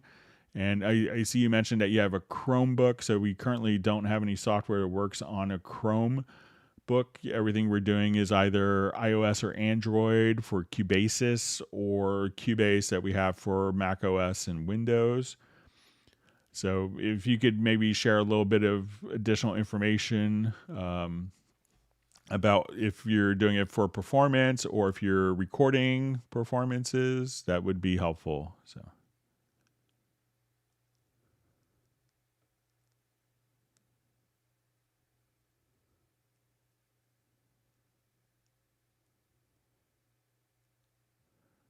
Okay, reading through some more questions here. Thanks for all the great discussion.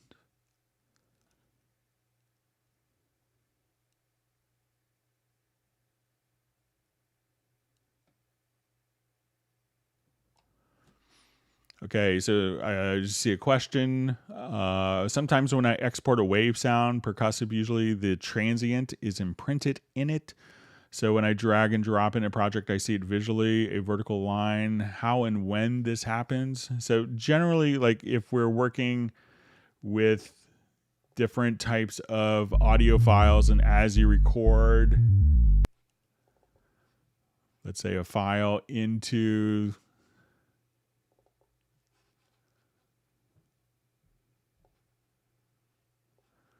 the system here. So as you do this, let's say if we go to, often what they're going to be is the hit points. So as audio is recorded into Cubase, it will automatically do kind of the hit point analysis for you. So if you don't want that, I think we could go to editing, to audio, and you could uncheck enable automatic hit point detection. So as audio is being recorded, as it's being rendered into the file, it's automatically going to be detected for the hit points so that you could quickly quantize and do other types of editing functions with it. So that's what those little vertical lines are. You may see those also kind of in the event itself. So let's just kind of zoom in. So we see these little vertical lines. That's kind of where the hit points are, where the kind of the rhythmically significant points of the audio file are. And you could adjust kind of the level of intensity just by going to the hit points tab in the inspector for an audio file. And if you wanted to adjust the sensitivity, you could do that there. But if that's what they are, and if for some reason that's like you don't want that behavior, you could just simply under editing audio, enable automatic hit point detection.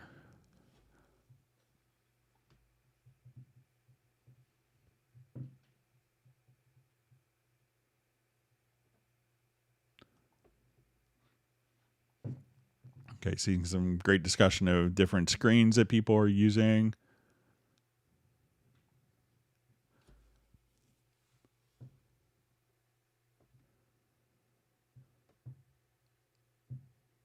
Okay, so just see, how do I get time signature events to lock to audio MIDI tracks when I use select all from the cursor to the end and move to cursor? I then have to manually realign the time signature events. All right, so let's say if I have, I'll just come up with some MIDI parts here quickly.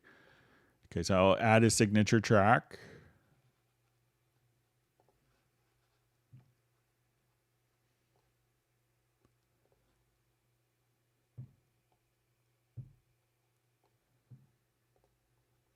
So let's say I'll make this 3/4.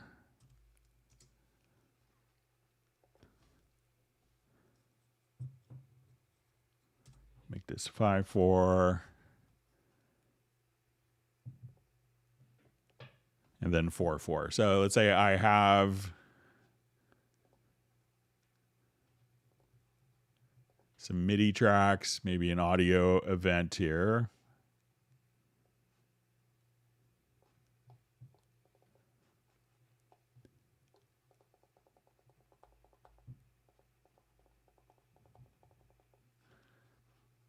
Okay, and I'll move just a quick. Okay, so I have all these events, and I want to just kind of cut, copy, paste to include those. So let's say if I select all, and let's see what happens if I move my cursor to here and then paste. Okay, so I'm going to select all, copy, and paste. So you see that when we do that, that we're not going to actually include some of the different components. Let me just get rid of some more stuff here just so we could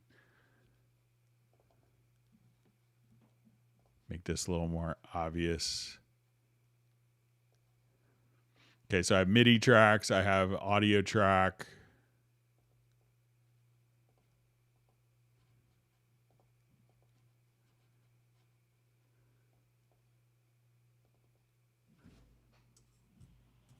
All right, so say we have this all going on.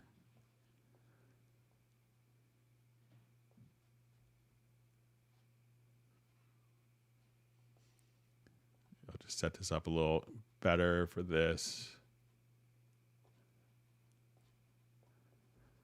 Okay, so I have, tempo changes, let's say meter changes.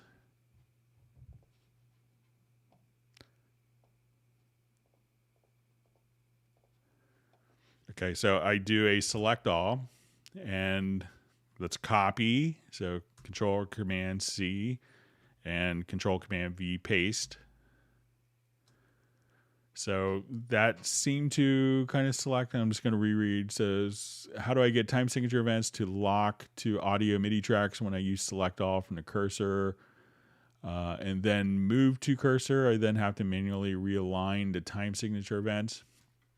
So that looks kind of like it worked for me, but one thing that you may also want to do, and this could also depend on if you have the time signature events in and a tempo track in a divided track list, this may change the behavior. So if I come here and let's say I do select all and copy, that it's not going to copy those if they're in a divided track list, and I could paste. But if we take them quickly out of the divide track list, just by clicking there, that I could select all. And let's say I go to measure 15 and then paste. So sometimes, let's say if I do a select all again and paste,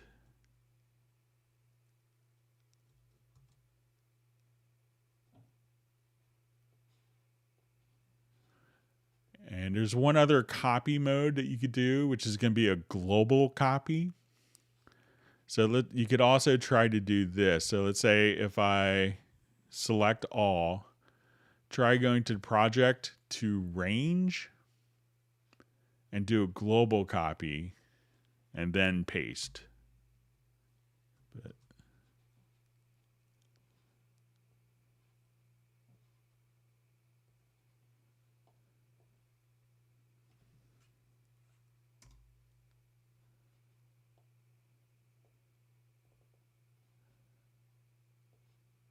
So let's say if I hold down, I'm just going to hold down get my modifier keys here.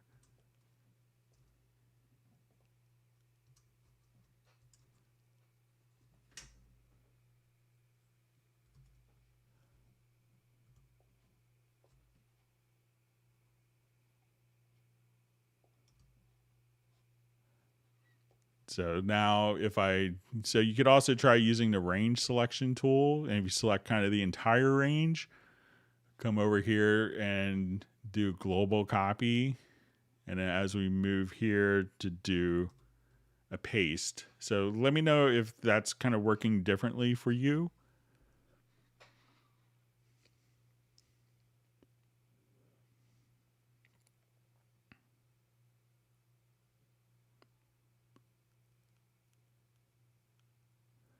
Okay, reading through some more questions.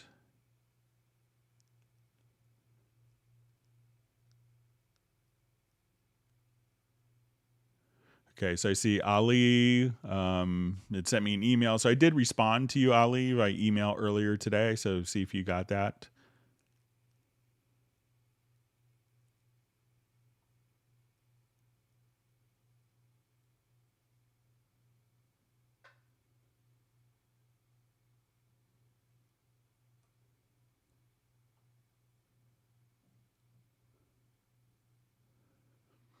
All right.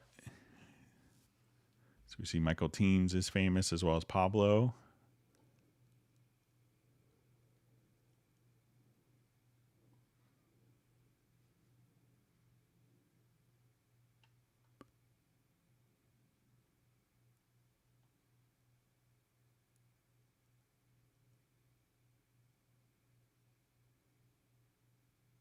See a lot of discussion on different display resolutions.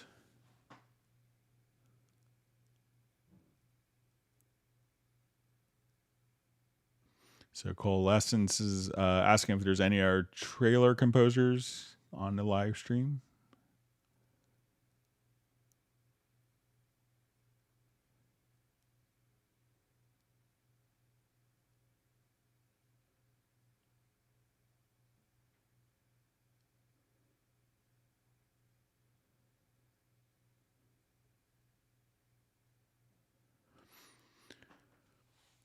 Okay, so we just see, how do you mix drum and bass best together? All right, so let's go ahead and take a listen to a quick project. So, it could really vary depending on genre as well. But let's say if I just wanted to jump to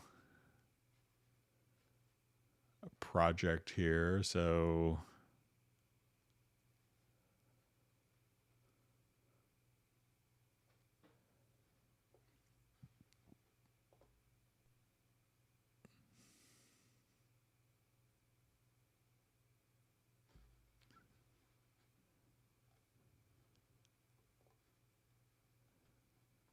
right, so solo, just a drums and bass.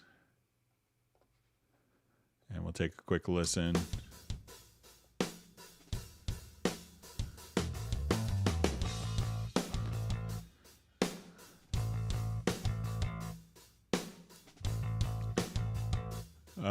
So, a lot of times I may just make sure that the bass isn't going to be too, I like to have a little bit of brightness for the bass to kind of cut through.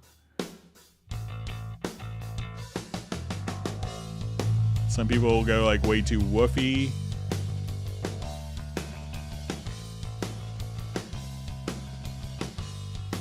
But if you do this, and make sure as you drop it down, you could hear you want to hear a kick, at really low volumes, you want to hear a kick and snare. Maybe just a hint of the bass. But, but every genre is going to be different. If you do for more dance stuff, it could be a completely different answer. But make sure you don't have conflicting frequencies. So I had to mix a project where the song was in the key of E, but the kick drum was tuned to E flat. So that was kind of annoying. So I actually pitched the kick drum up so it wasn't conflicting with the bass and the guitars. Often stuff, with bass, it's going to be the keyboards or guitars that can be problematic. I heard a quote from Bob Clearmountain once that was really good. It was, if the bass doesn't sound good in the mix, it's rarely the bass's fault.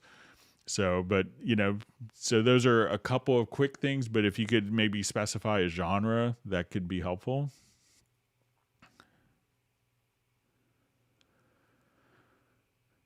Okay, so we have a question. What's the best way to remove tape hiss noise from vocals with native plugins in Pro 11? So a lot of times, what you could do is, take, different components. I don't think, let's see if I have any hissy audio files that I could import. A lot of times EQing or taking particular frequency ranges and being able to EQ those. So let's say if I just wanted to do this, I think I have like a classical piece I could import. There are like, specific tools, like if you have the pro version of Spectral Layers or WaveLab, which will do kind of more forensic or investigational audio for cleaning up and restoration. But let me just...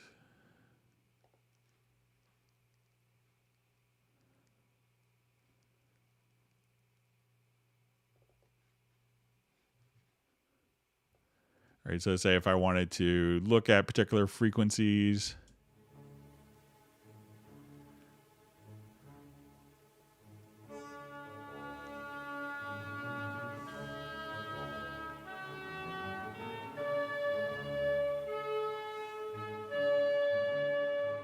just simple EQs.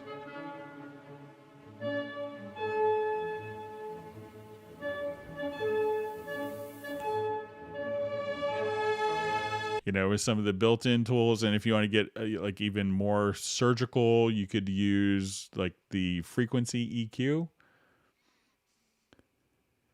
So you could just kind of come over here and, get way more kind of surgical.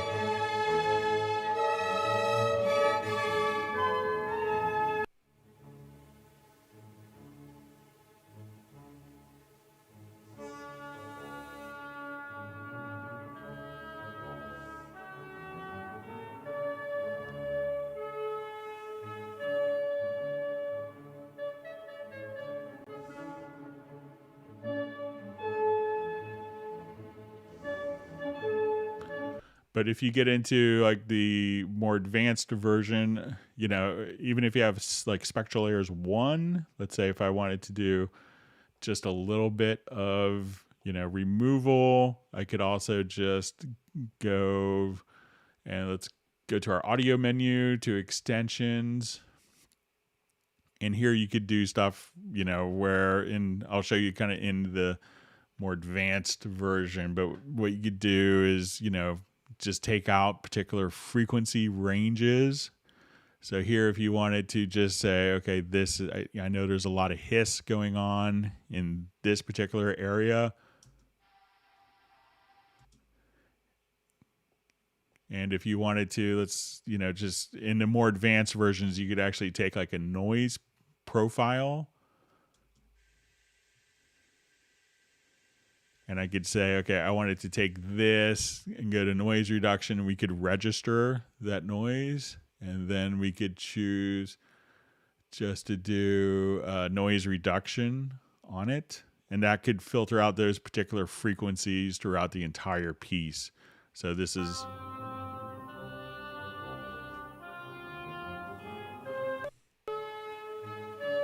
So you could do some stuff like that, some spectral editing. And with Spectral Layers 1, you could have, take out the hiss and as frequency dependent material.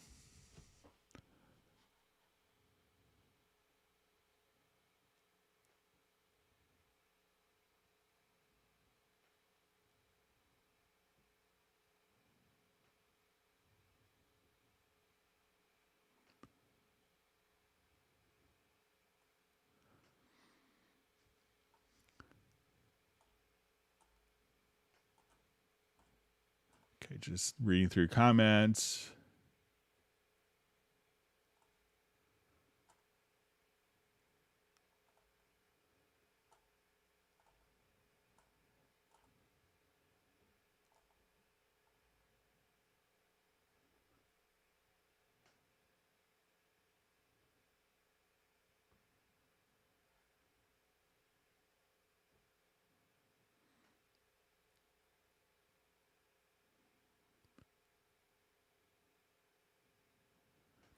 Okay, just reading through more comments. All right, so we see Gareth is very happy to see Pablo with 300 O's on it. So a lot of excitement from the Spanish contingent. All right, and we have Graham from Royal Wooton Bassett joining us. Thanks for joining us.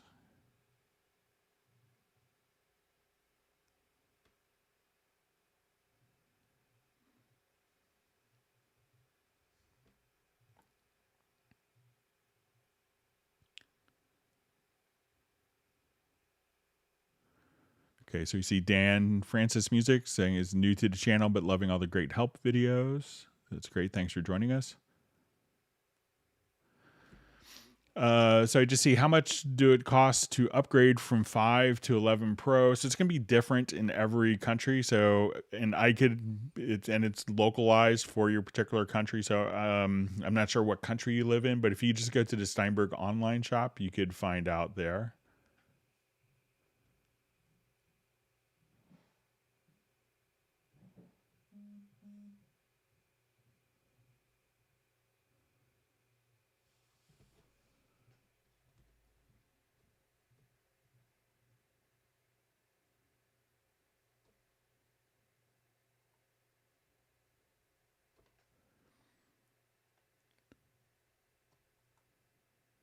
Right, so reading through comments. Thanks for all the great discussion. If you've learned something new, make sure that you hit the like button and also that you subscribe to the channel.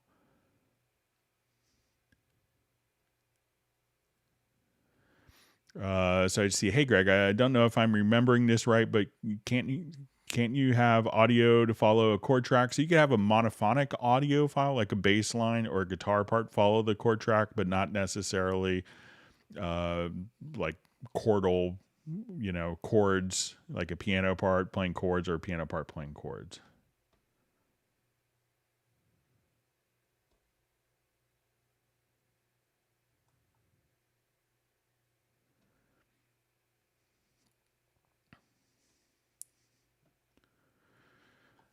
So you see, Greg, is it possible to utilize the Steinberg version of Immerse into a 2-channel with sub headphone solution? Can it create a phantom center channel and do crossfeed comparing with Embody Immerse?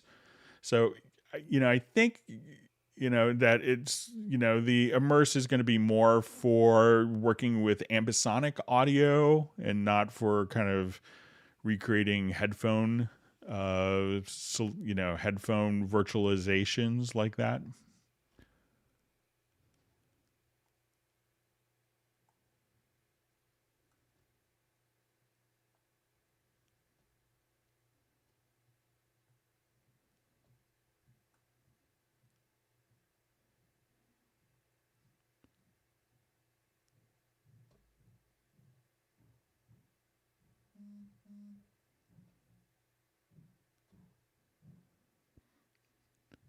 Okay, just reading through more comments.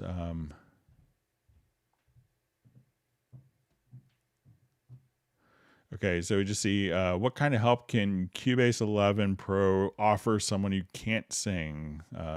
Singing lessons is not an option. So, there is really comprehensive tuning for VariAudio. So, if you wanted to be able to just, and even if you have kind of rudimentary keyboard skills, as part of Cubase Artist or Cubase Pro 11, you could double click, go into the VariAudio tab, activate it. It could do its analysis. And now you could treat kind of your voice, very similar to how you would edit MIDI information. So if you wanted to now come over here and be able to adjust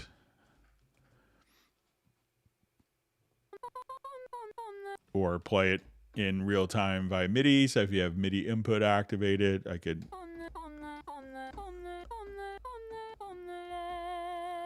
So you could do stuff like that as well. So if you wanted to be able to, change it to the correct note. If you wanted to take an entire phrase or group of notes and be able to move them closer to the pitch center, you could do stuff like that very easily inside of Cubase. So even if you're not a great singer, it could still work on it.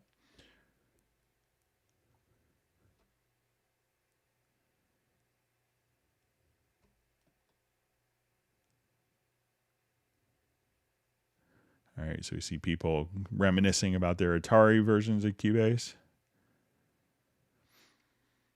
So we see a question from Remy. What kind of sound card do people recommend? I use Tascam US 144. So it really depends on how many, how many inputs and outputs you need. If you need DSP, if you need, digital connections, if you, so those are some of the considerations, but a lot of most popular format for sound cards is going to be, USB based, so you could check out like the Steinberg URC, there's a 2 in, 2 out, a 4 in, 4 out, and an 8 in, 8 out analog with some ADAC connections on it as well. So the Steinberg URC interfaces work really well, and they have built-in DSP.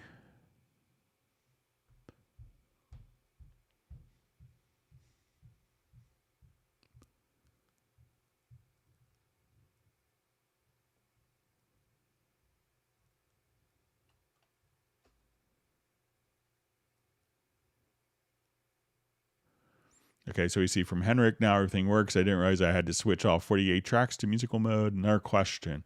Is it worthwhile to cross-grade to a Nuendo 11 instead of upgrade Cubase 10.5 to 11? So it could really depend on what your needs are. So, if you ask, what are the things that Nuendo 11 will give me over Cubase 11, it would be some additional plugins like the voice designer plugin, pitch driver, Doppler. So, very kind of, especially Doppler effects where, making it sound like a siren is driving, from one side and passing like in front of you and changing the pitch as it goes to the other side. If you're doing a lot of dialogue replacement, if you plan to work in Dolby Atmos, if you're doing game audio work and work with Audio Kinetics Wise, if you need like more internal collaboration over just standard networks, those things Nuendo can offer. So it'll have all the features of Cubase 11, sans, or except the VST Transit. So all those things would be in there. So if you're doing those type of functions, it's a great time to jump up. If you're just doing music production, you could probably do all that in Cubase and save a little money, but we'll be happy to take your money on a Nuendo upgrade as well.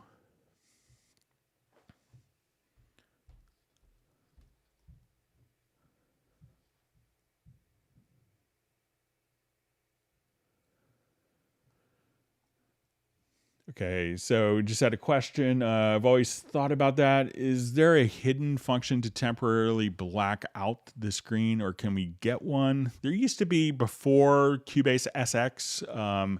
It was a function on Cubase 4 on Mac called Ears Only. And once you activated that, it would just simply turn off this screen and you would just be able to just listen to the project without seeing it. But it didn't make it into the newer code base of SX, Cubase SX, or Nuendo.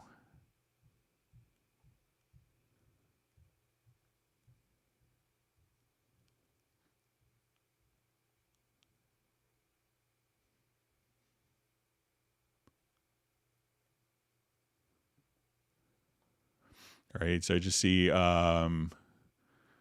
question. He's not reading the questions from the YouTube live chat, is he? So yeah, we are, but by the time I'm reading them, they're well behind what people are asking. So.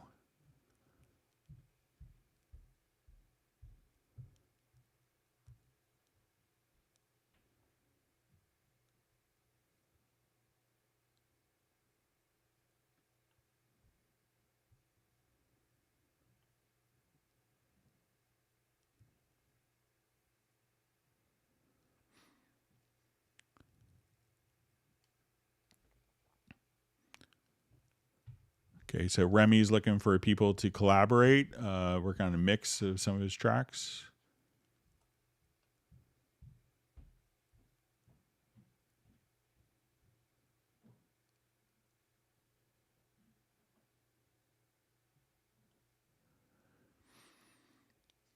All right, so we just see, can you please pass along to the team that the automation of Cubase needs to be updated in 11.5 or 12. It's still the clunkiest of all the DAWs used. Thank you for your great responses. So if you could let me know if what you find clunky, because we have lots of people making really big records and films using the automation without issues. So if you could just Tristan Black, it would just let us know.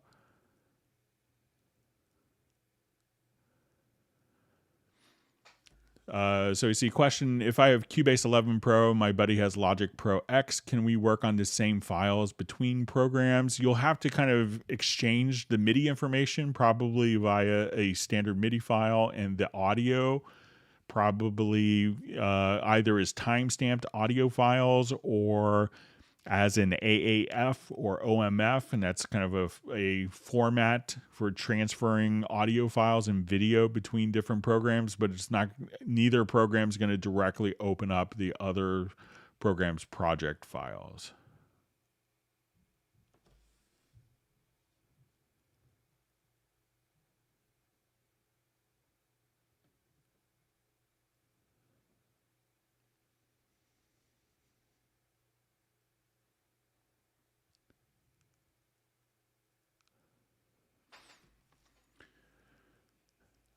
All right, so just see a question. Hi, Greg. Is it possible to change the VariAudio in 440 kilohertz or to change it to 442 so it's possible to tune live recordings? So, you could tune live recordings at either 440 or 442. What I've seen some people do is just to kind of change the playback.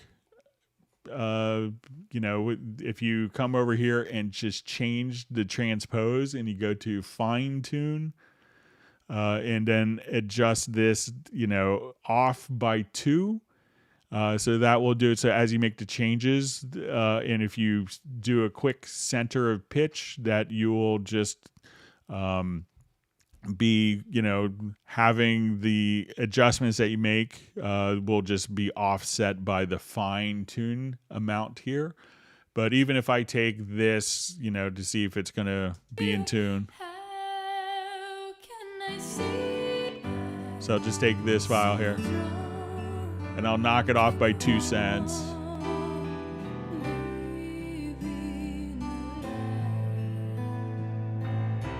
And so I'll go 2 cents sharp here.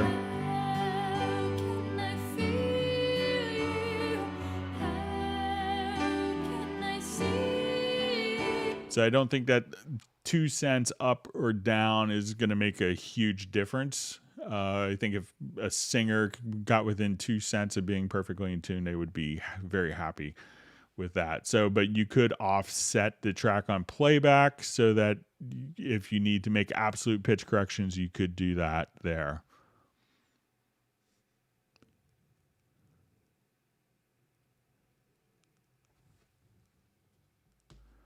See Space Caller saying, I'm so glad to see all the answers to questions I never had. So.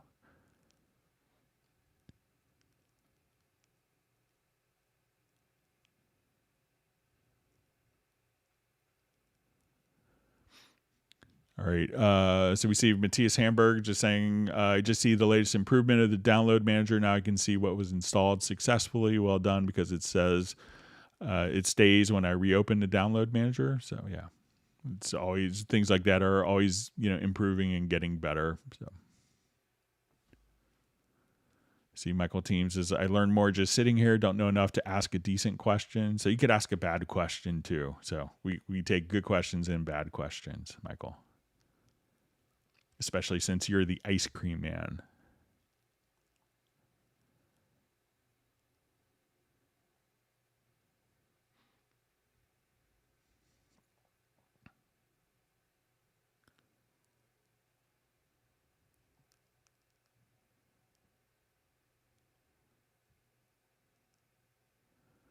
Okay, so we have a question. Any news on the next version of Cubase? So I'm sure it'll be ready when it's ready. So generally, we don't share a lot of information. And if I was involved with testing, I would be under a non-disclosure agreement. So I wouldn't be able to really share stuff. And it's not that we're trying to keep secrets from our customers.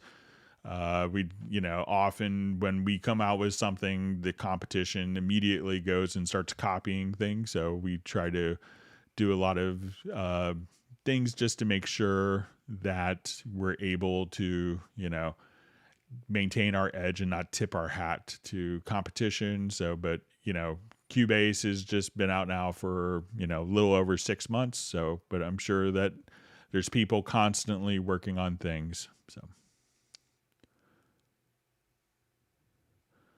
Okay, so Christian D68 says, in my top one this evening for the moment is the range selection for the volume. So I'm glad that's helpful.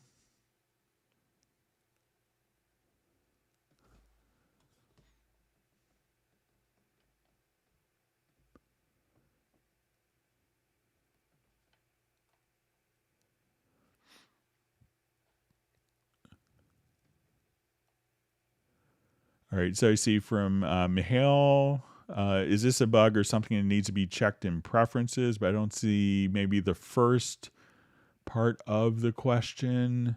So I'm kind of scrolling back. So maybe if you could ask the question again.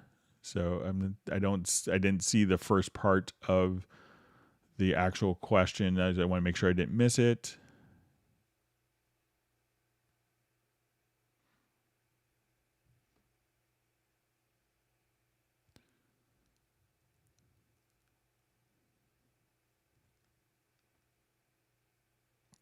I see that Gareth was inspired by the Ian Kirkpatrick session. So yeah, Ian's always fun.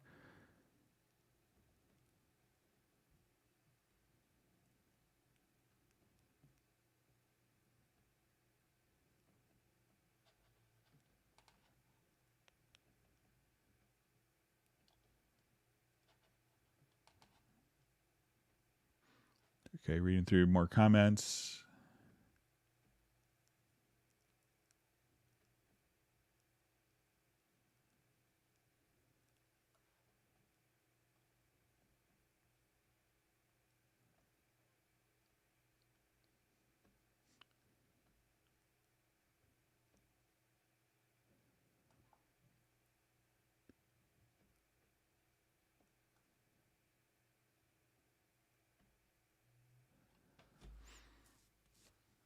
Okay, so we see a question from Gareth. Can frequency notch EQ? So let's go ahead and just open up frequency quickly here for Gareth.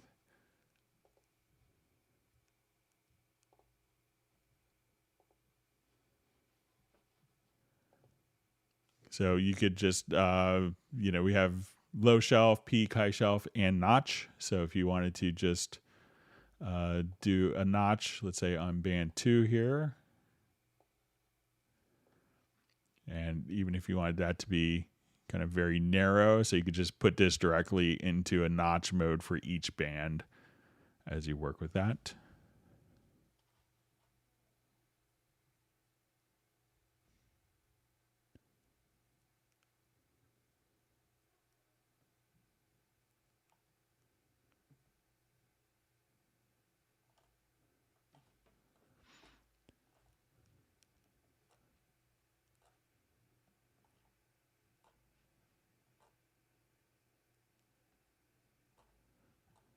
Okay, so reading through comments.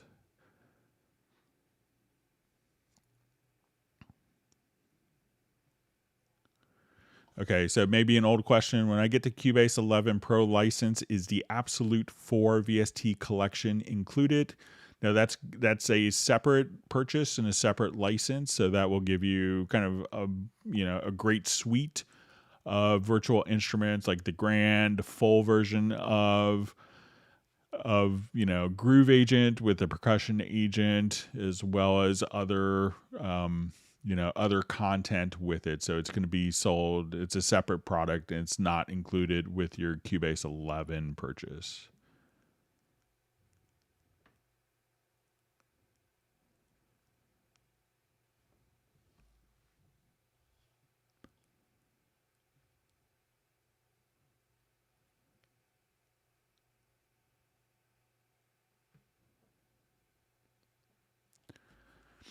All right, so we have a question. Is there a way to use triplet or dotted grid in the sample editor for audio warp? So you could use it in the sample editor, but it doesn't show it visually. So if I wanted to, come over here to bars and beats, we don't necessarily see it in the grid. So as we kind of zoom in here, I'll just do this quickly on another project. So let's say if I just wanted to jump to this project.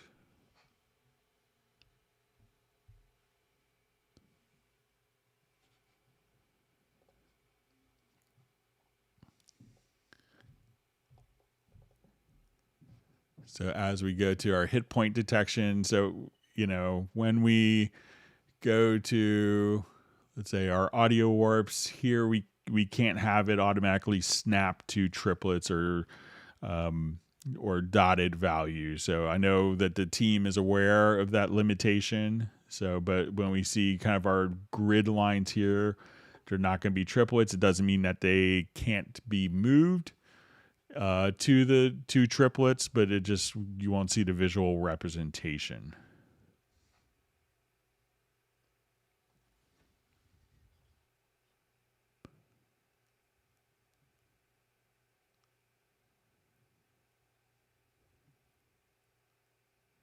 All right, now we see that Gareth is famous, so that's good to know. Gareth Pablo and Michael Teams are all famous.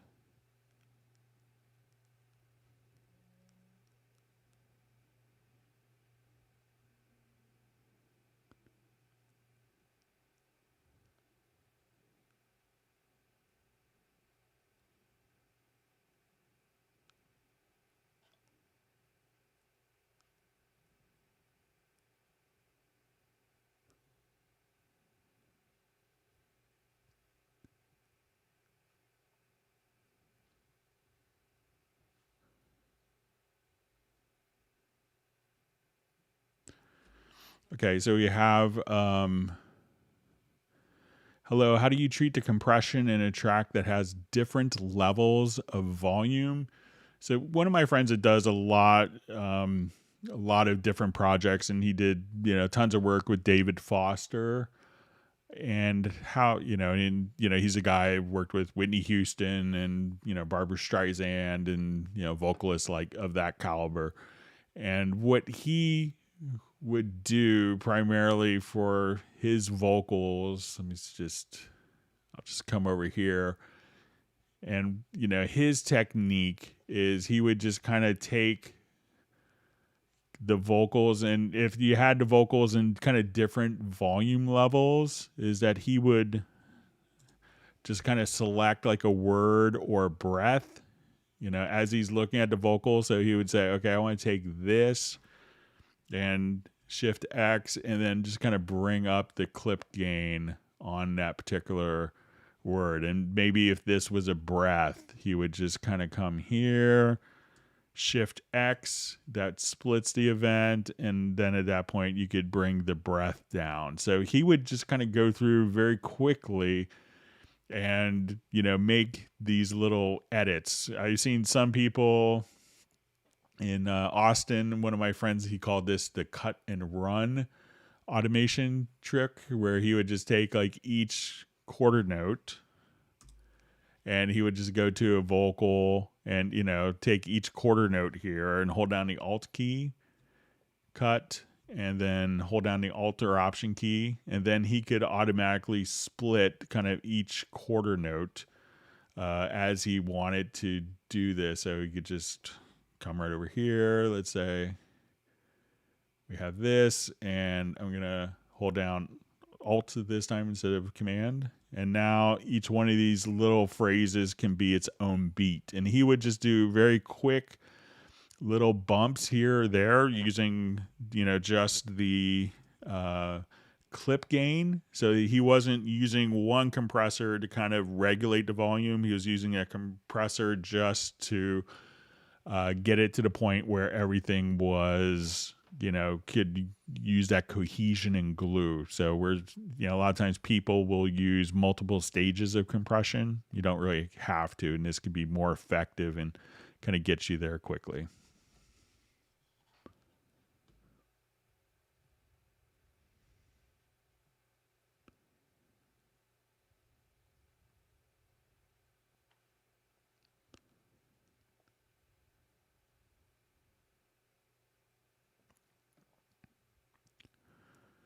Okay, so we see Kai Wen Franklin says, I want to learn about that VariAudio feature. So if you want to learn about VariAudio, we'll take a quick look. So I'll quickly revert this project. Thanks for all the wonderful questions. And again, if you've learned something new, make sure that you hit the like button and that you subscribe to the channel. All right, so one of the cool things of VariAudio is how deeply integrated it could be with Cubase. So if I have a piano part here, I could go to my project menu and say create chords from the piano parts. So if we do that, I could see all of my chord track automatically created. And you go, okay, I thought we were talking about VariAudio. So now when I go to VariAudio, and I'll just take this into kind of my full screen, I could select VariAudio, and we could have colors. So the green notes are going to be notes that are within a chord. Green notes or these aqua colored notes are within the scale. Red notes are out of the key. So if I wanted to, and if you see a dark blue note, that means that it's within the chord, but that chord voice is out of key.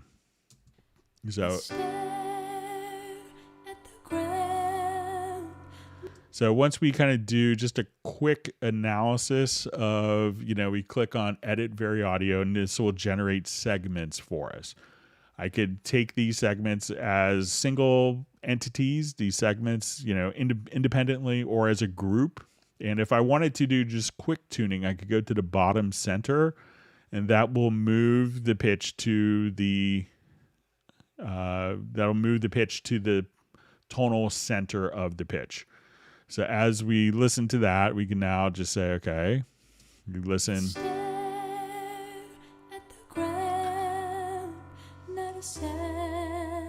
And let's say that vibrato is a little too wide. If we go to the top center, we could just kind of regulate the vibrato a bit.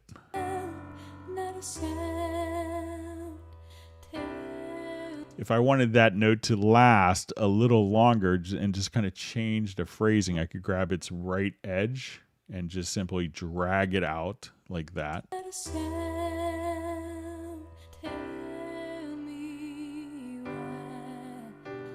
And let's say I want that note, let's say this note drifts flat at the end.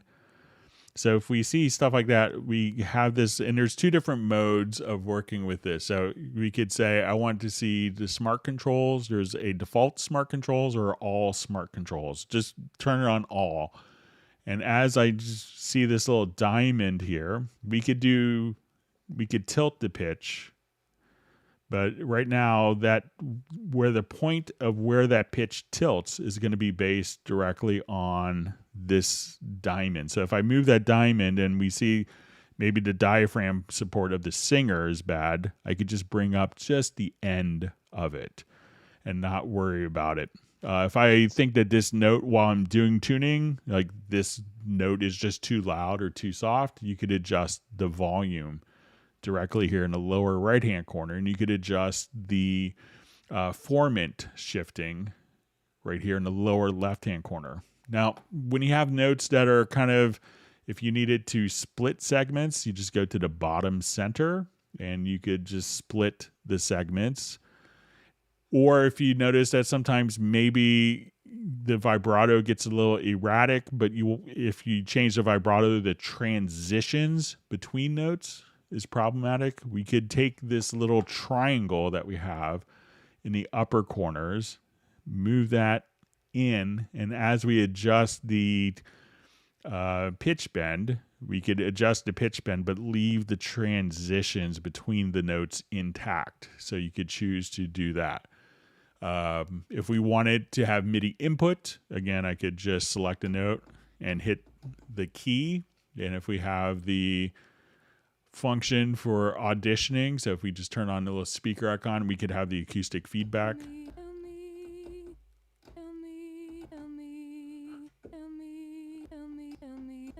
And I could just hit my MIDI keyboard and have that automatically, just move. And again, just I say, okay, I know it's red, so that doesn't work musically, red, bad. And if we wanted to also do stuff like okay, I wanted to have a MIDI reference, I could say, let's look at the piano part. And now I could actually see what notes of a different MIDI track, like the piano, and see how that's, we could have that kind of imposed upon the editing, so we have kind of a harmonic reference to what's going on. So that's a quick run through of some stuff you could do in VariAudio. So check it out, Kai. I think you'll like it.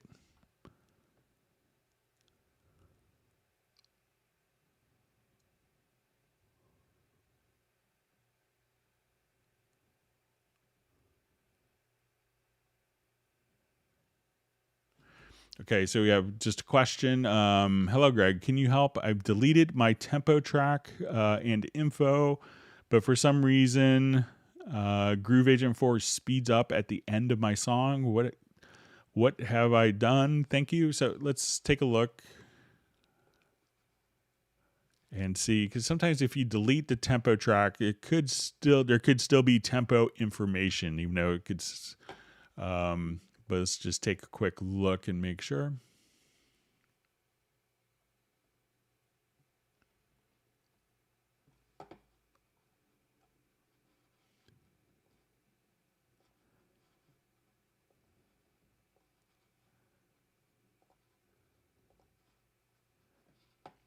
Okay, so let's go ahead. I'm just going to drop a quick drum pattern in here.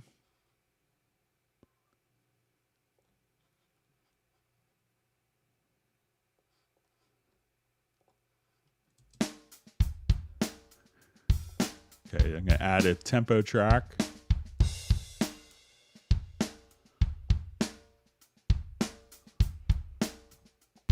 All right, so let's say I'm just going to speed up tempo here.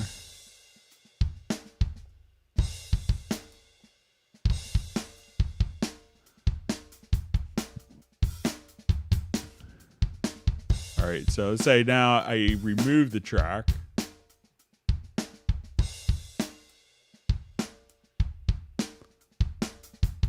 All right, so even though we removed the track, that's really kind of just removing the visual representation of the tempo track. So if I wanted to come over here, so let's go to the project, and I think if we go to our tempo track, you hit Control or Command T, that data might still be present in the project, but you chose to have it in its underlying form. And when you remove the track, it's not visually there. But if we add the tempo track, we would see this still. So this information is still part of the project. So try hitting Control or Command T, or go to tempo track from the project menu and see if you have the tempo changes still there. So we could think of the tempo track as just kind of an easy way to get to that particular window so that it's, integrated with the project window. So, but unless you deleted all the tempo events and then removed the tempo track, those tempo changes may still be present in the project. Okay, so I see from Ali says, just checked out email, got no email from you, maybe resend it. So I'll resend it right after the live stream. So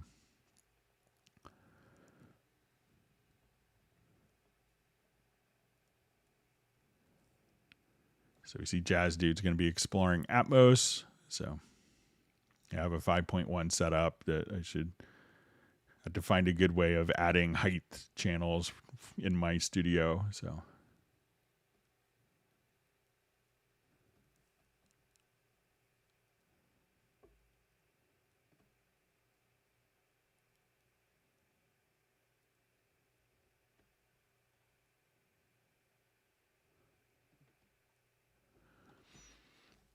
Okay, so we have a question. What's in the boxed version of Cubase 11 Pro? Any difference from just the download link version?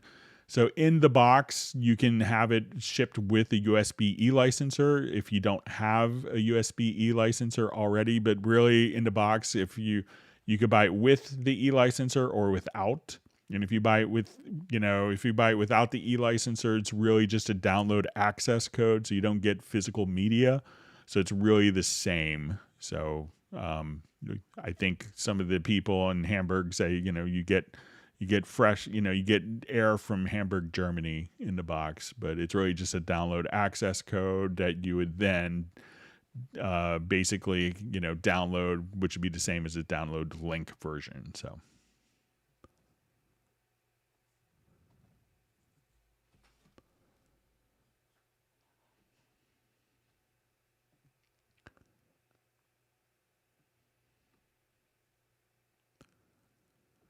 Okay, so we have a question from JVI. Asked this, but forgot to email. In Groove Agent Pattern Kit, when song is playing, re-hitting a pad or hitting another pad does not reset the counter of the pad back to count 1. I did find a workaround, but it's time-consuming and long-winded, but not fail-proof. Can you please have another look?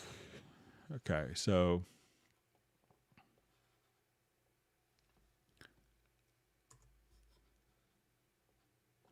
Okay, so let's say I have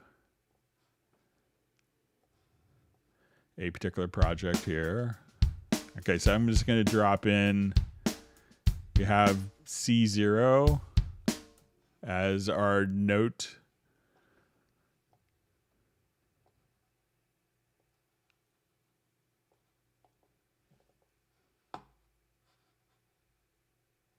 That triggers the particular pad, so I'll come.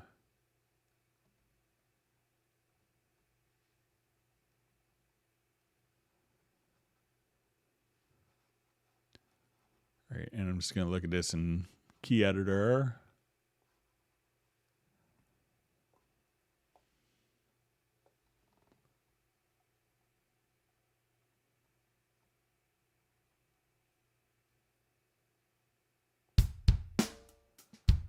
All right, so this note is going to trigger that particular pattern.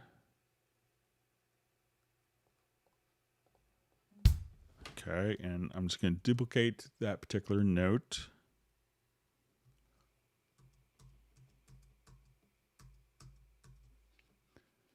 Okay, so now if I did this correctly, we should hear.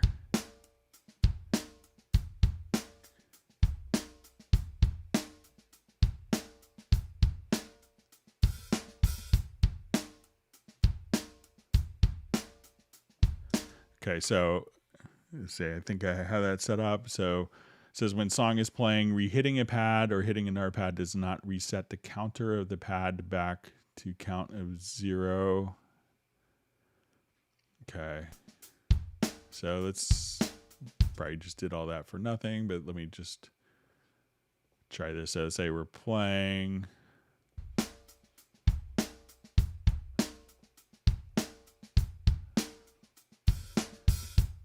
Okay, so I think if I re-hit the pad, that it doesn't immediately take it, if I'm reading this right, it does not reset the counter of the pad back to count of 1. So let's see if there's different options here.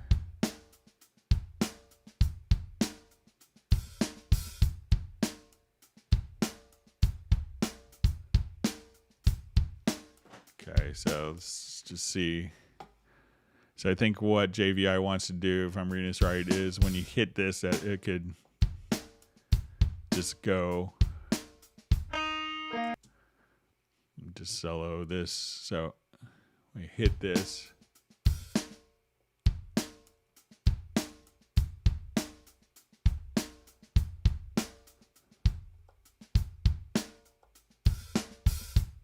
So we see the kind of the pad counting here. Okay. And we have our tempo changes.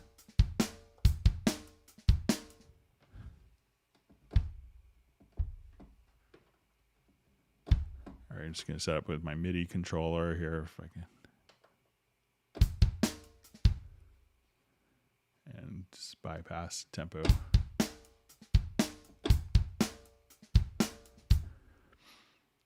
Okay, so re-hitting a pad or hitting another pad does not reset the counter of the pad back to count of 1. Okay, so let's say if I do this, It's a 16 beat pattern. I hit it again. It sends it back to a count of 1.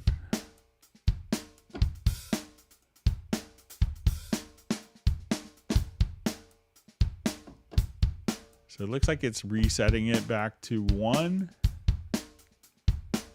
So I'll hit my C1 now. If I go to another pattern, just sending MIDI note messages from MIDI controller.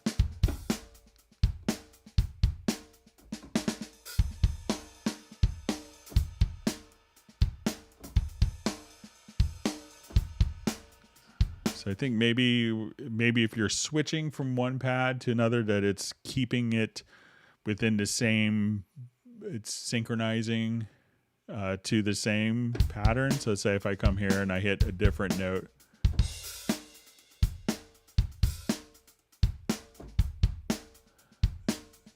that it'll continue to kind of play in the actual, so it's going to continue on with the same timing so that the pattern picks up at the same position within the measure. So, which I think makes sense. But let me see if there's a way to change that behavior. So when we come over here, let's,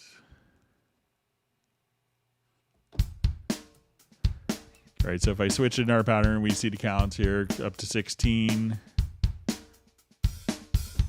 But now I switch in our pattern. And I go back, it continues that at kind of the same area. So, but let's see if there's adjustments, which I think kind of makes sense to do. But let's say if we come over here to our style, if there's a way to change how it re-triggers. Okay, so if we click here, there's play mode. So maybe if you set this to one shot, it'll just play. And if I switch to another mode here, and you could also choose to trigger on next beat or next measure. So see if you do this, JVI, just from right here, these little settings, if that makes a difference for the behavior that you want to create. All right, so you see Kywin Franklin's trying to get some music on Sirius XM radio. Congratulations, good luck.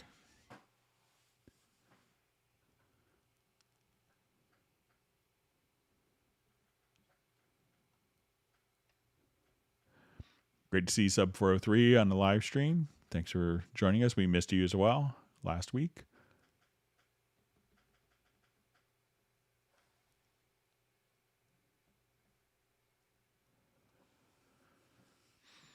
All right, so it's just a question. Hi, Greg. Magic are having a sale and selling Samplitude with a Spectral Layers Pro 7 license with a free update to Spectral Layers 8. Does that mean a Spectral Layers Pro 8 release is just around the corner? So nothing has been announced yet, but you know, things generally have a normal life cycle. So.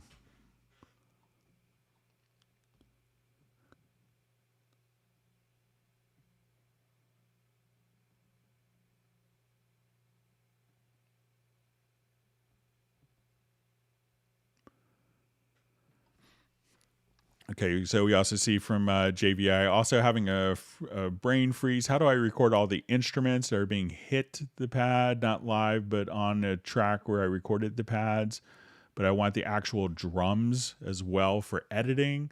So really all you have to do is on this particular track, set the MIDI input from all MIDI inputs to Groove Agent as the input. So now as you record, let's say I just record and I'm triggering the pads.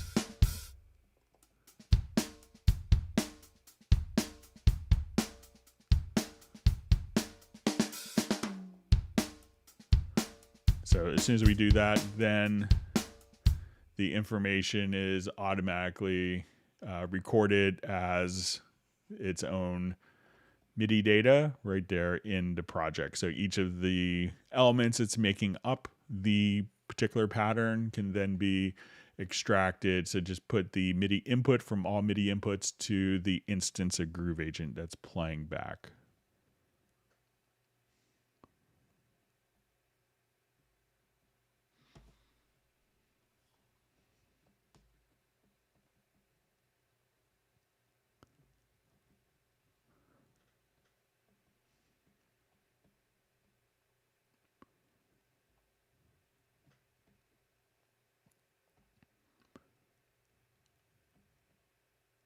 Okay, reading through different.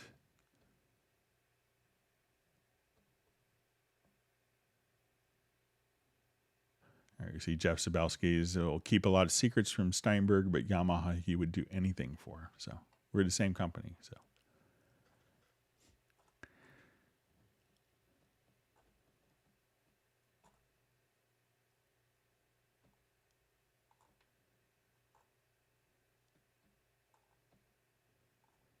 Okay, reading through comments.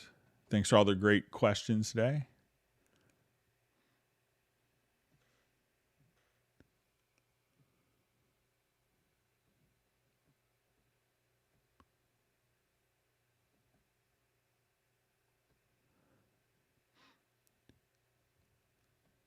All right, we see Michael Teams is being very generous with ice cream flavors.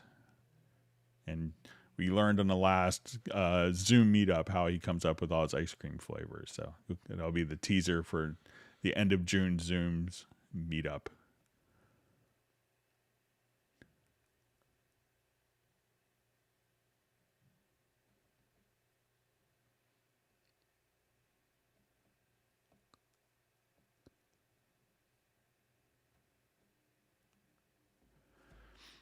So see, just joined in from Nairobi. Question: is there a preference that specifies the order of lanes? As such, I would want the newer takes above the older takes. So there isn't a preference to do that, but you know how it's kind of set up. If we do just a quick cycle recording,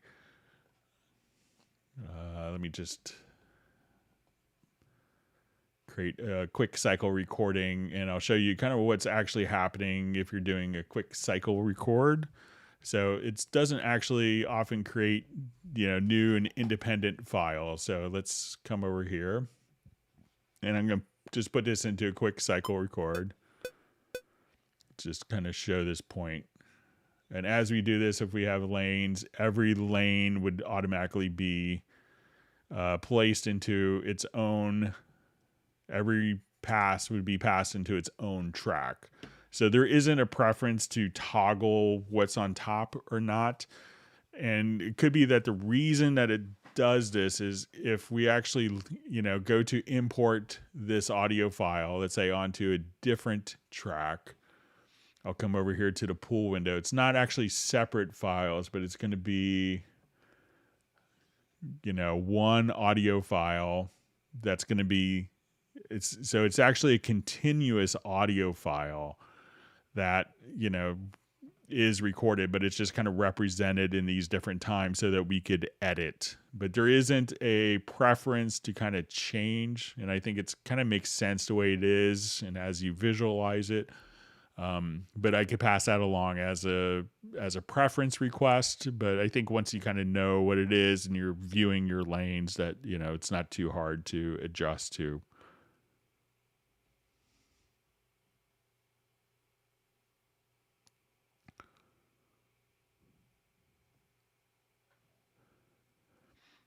Okay, so we have a question. Can we please get some more ID3 tags when we export our audio to MP3 format? I could pass it along, but if you want to, you know, it's whenever we get this question, it's always we get completely different answers for the ID3 you know, tags. So if you wanted to, Kai, send me the exact descriptions that you want to see incorporated, I could pass it along. So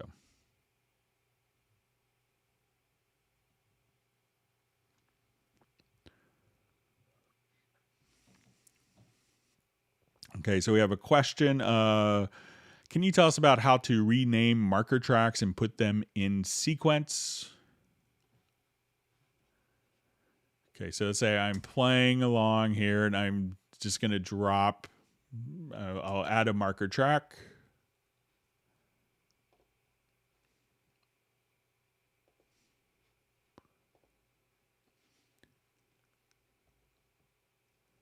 Okay, so I'll just kind of drop some markers in.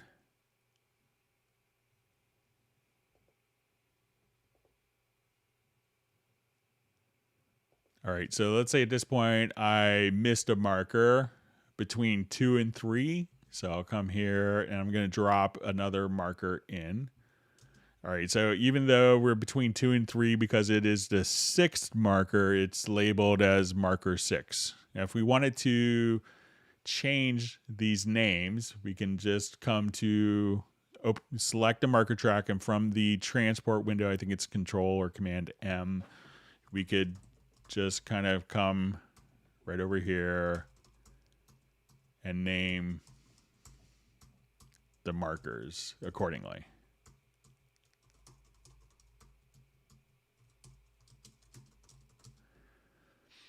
Okay, so once we have this kind of all set, let's say I want it to be, 1, 2.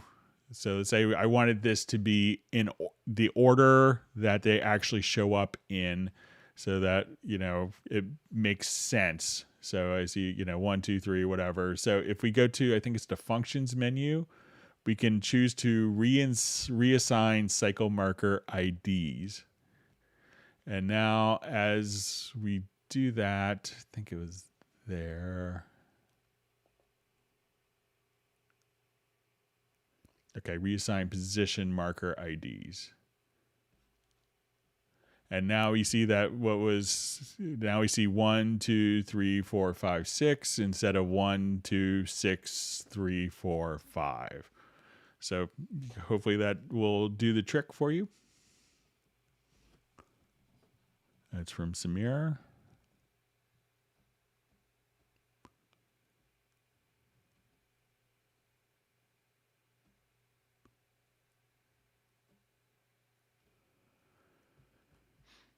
Okay, so we see a question from Sub403. How do you change the metronome pattern? Okay, so let's come over here. So if we go to our metronome, we could actually see kind of the metronome pattern here. So if we have the metronome. So right now I'm going to just be in 4/4. So I'll turn on my metronome. And if we double click, we could have some, if I wanted to go like double tempo, or as 6/8. Or we can say, okay, I want this to be default, but I want it to be in quintuplets or septuplets. And if I wanted to change,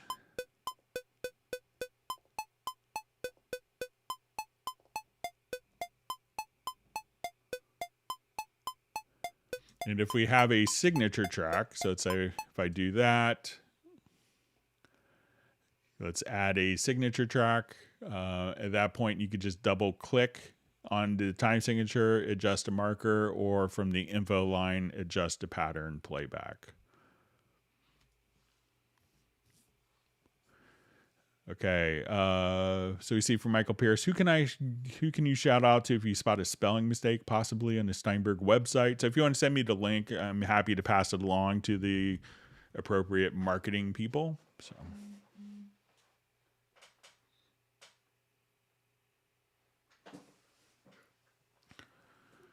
Okay, so we have a question from Kevin. Hey, Greg, UK here. Is there a way to control the QSend volume through uControl? I guess it's Yukon for a controller like the Avid S1. So I'm not sure if Yukon is able to do that. So, but you could kind of use different track quick controls for that, I believe. So, but I know that you could do some things with the Yukon, but it's not as flexible as a lot of other controller formats. But let's say if I have an audio track here, I think if we go to maybe our quick controls, let's see if you could actually assign. I haven't tried this.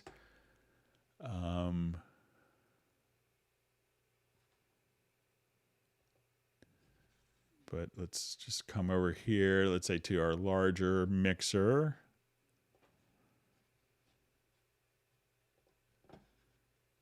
All right, I can move this over.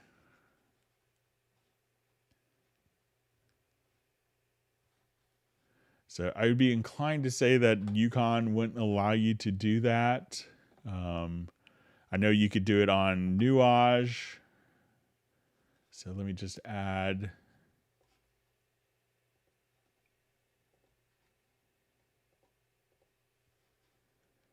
QSends here.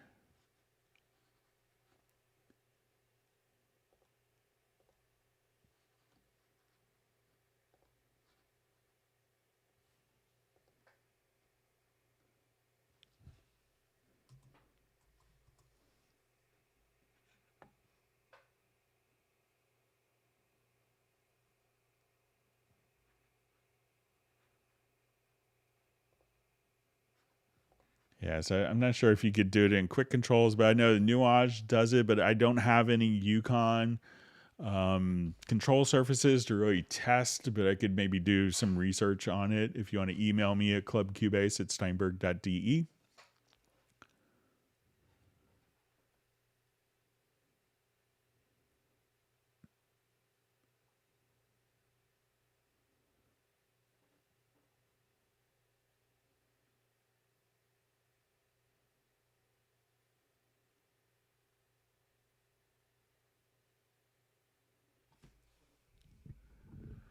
Okay, so I see why having our own keyboard commands, some macros don't work.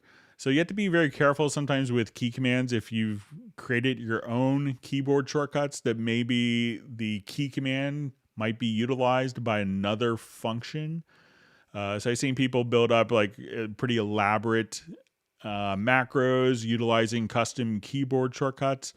And the keyboard shortcut may be used 2 times, and it's maybe a conflicting part of the macro. So make sure that when you're working with that you don't have the macro, the key command assignment, if you use that, controlling multiple different functions.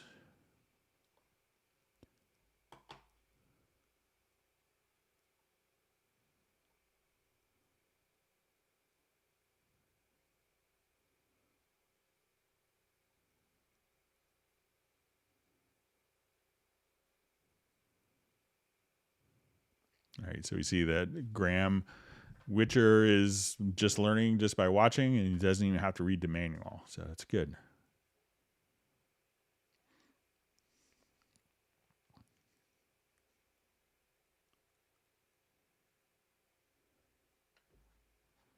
Okay, so we see Kai Wen Franklin's going to take a stab recording his own vocals. Good luck. I'm sure everything will go great.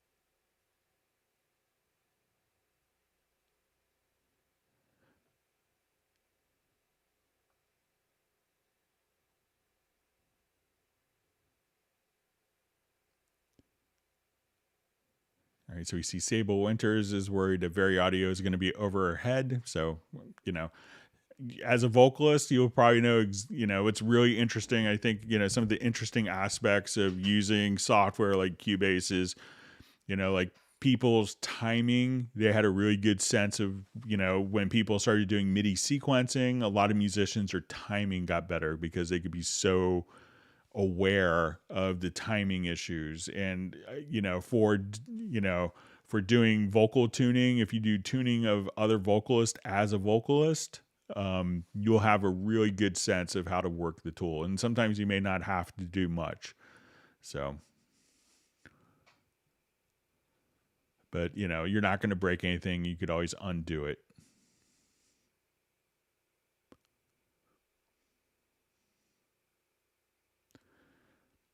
So I just see a question from Kai. So the VariAudio feature works with the chord track. So yeah, you could, colorize the events based upon the information in the chord track. All right, so I think I got a link from Michael Pierce. I just saw to the Club Cubase account about the website. So thanks for passing that along, Michael, if that's you.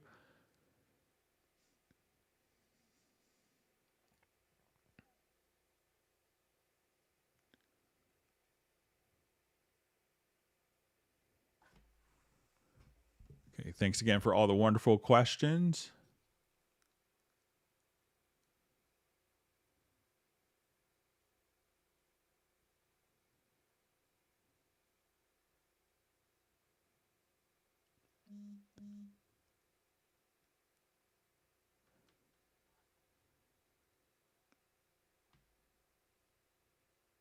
Okay, reading through some more comments. Thanks for all the great discussion.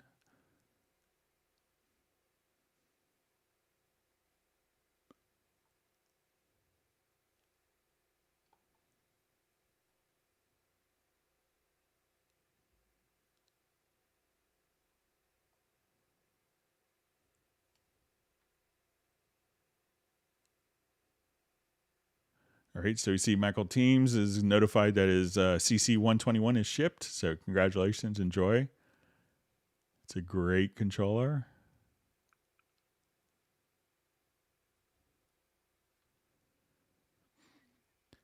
So I see comment from Christian D68. Imagine we could all sit together in a big room with Professor Greg in the front. It'd be a rocky evening. So I used to do a lot of these kind of in person, but since COVID, we've been able to kind of transition it to doing online. So, but looking forward to actually going out into the wild again and meeting people in person. So, but I think we're trying to make this work during kind of pandemic times and travel restrictions in companies. But I would love to go out and meet everyone and do this in person.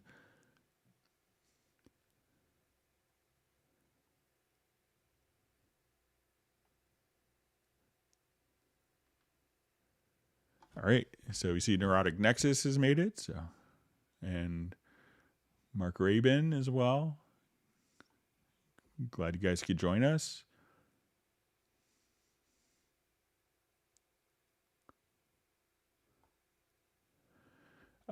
So I just see from Scott Bogfoot, do you need the key? And if this is in relation to VariAudio, the key could actually be determined from a MIDI part in the chord track. So if we quickly just want it to jump, we'll go to this project here.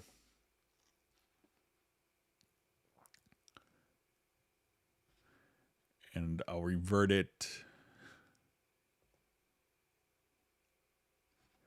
So we look at our piano part and we just look at it in score editor here. I'll go to my project. Let's go to chord track, create chord symbols. And then we can see that, okay, it looks like we're in the key of G. And as we kind of blow it up, we'll see the scale or the key indicated directly here.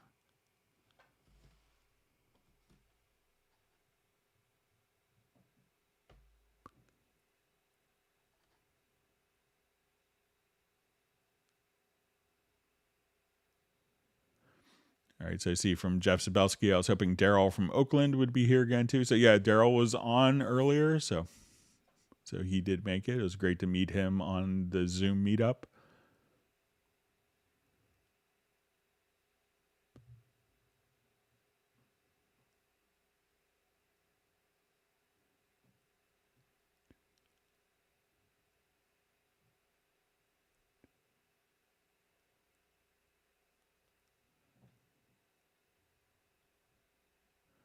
All right, we see Gareth is saying Groove Agent is fab.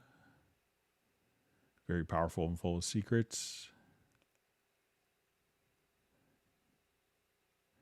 And Pablo's indicating that, and it's his downfall, probably because he's a drummer.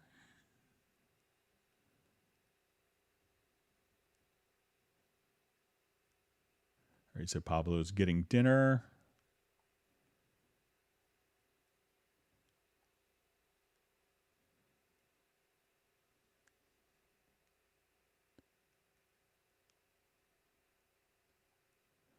Okay, so I see from JVI, maybe a clarification.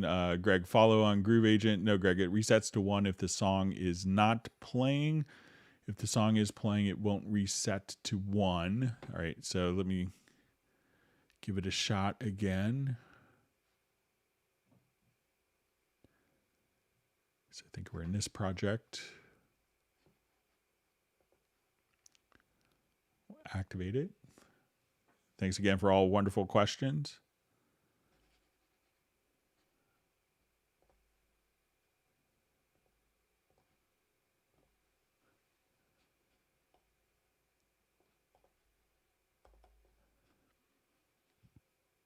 I'm just going to revert this so I don't have goofy, odd time signatures.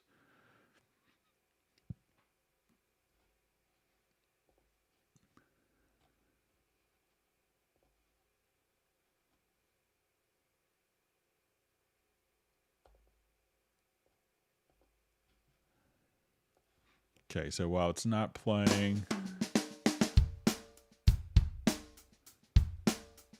okay. So so it resets to 1 if song is not playing. If the song is playing, it won't reset to 1.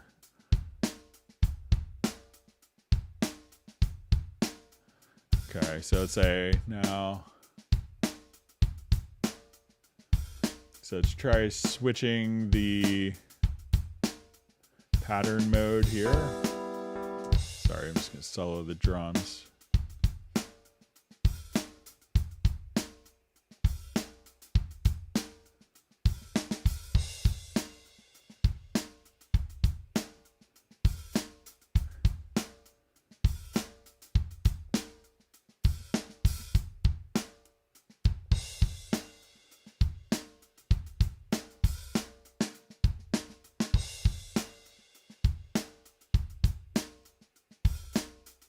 All right, so let's see if we have sync to beat turned on.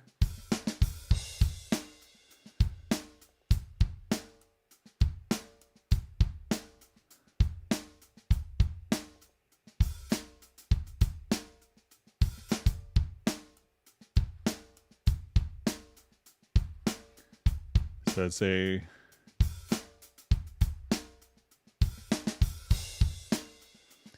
all right, so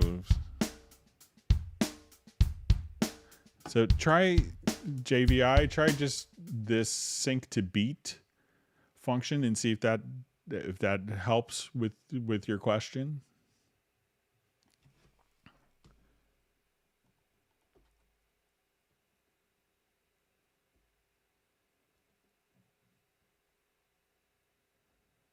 All right, so let's go ahead and thanks again for wonderful questions.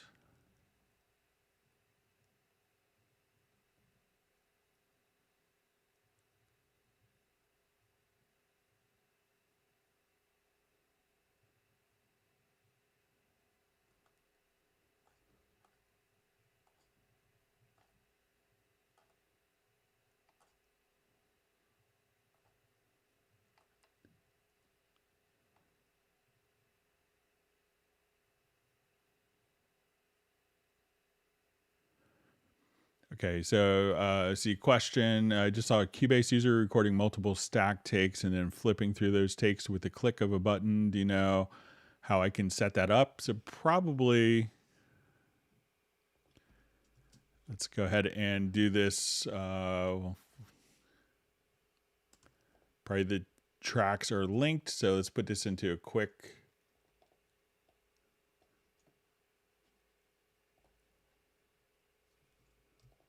scenario here.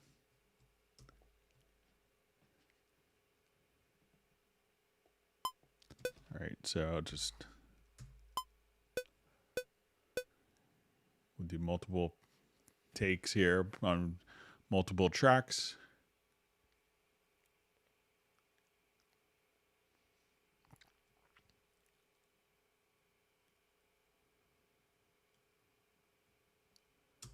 Okay, so let's open up the lanes for.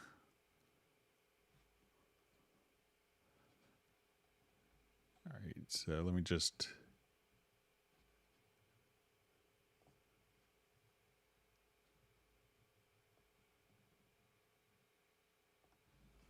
Let me see if I group these together.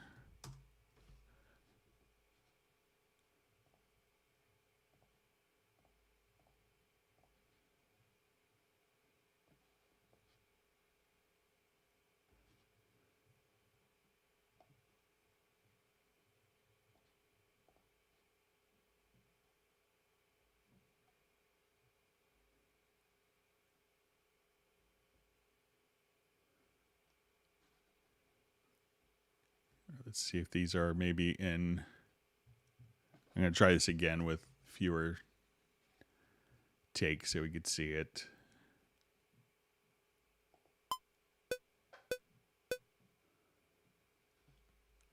Sorry, let me just.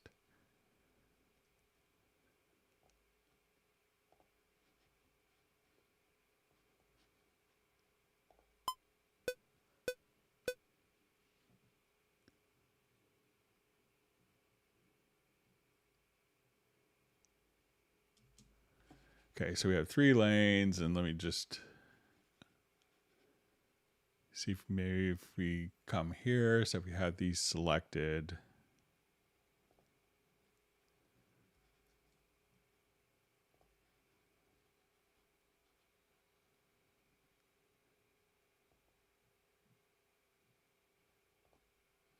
All right, so it looks like if we come over here and if they're in a folder track and we have group editing on, that they'll all select to the different lanes here. So if group editing is off, then they'll function independently. But if group editing, so they have to be in a folder track, turn on the group editing for the folder, just right here, and then all of them will be the same for each of the different takes like that. So you could select multiple lanes in the same lane in different tracks. So let me know if that helps for you.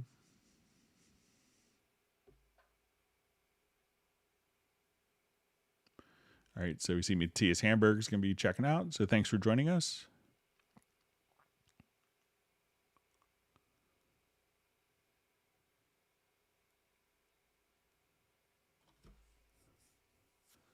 So we see Kai has his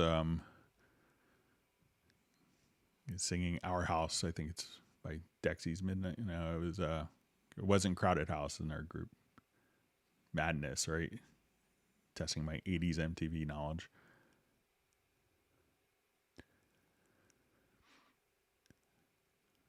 Okay, so to see why are these plugins so expensive? So I'm not sure which plugins that you have, but I think when you have Cubase, you have a tremendous amount of what people would buy expensive plugins included in Cubase. But if you could let us know which plugins you think are expensive, that would be helpful.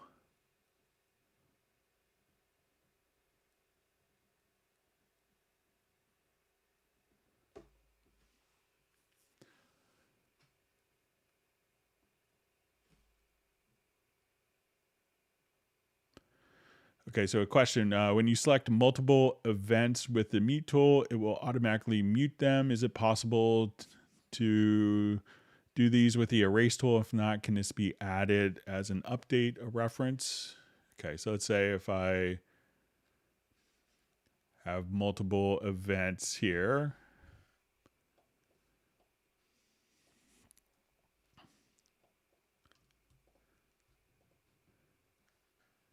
Okay.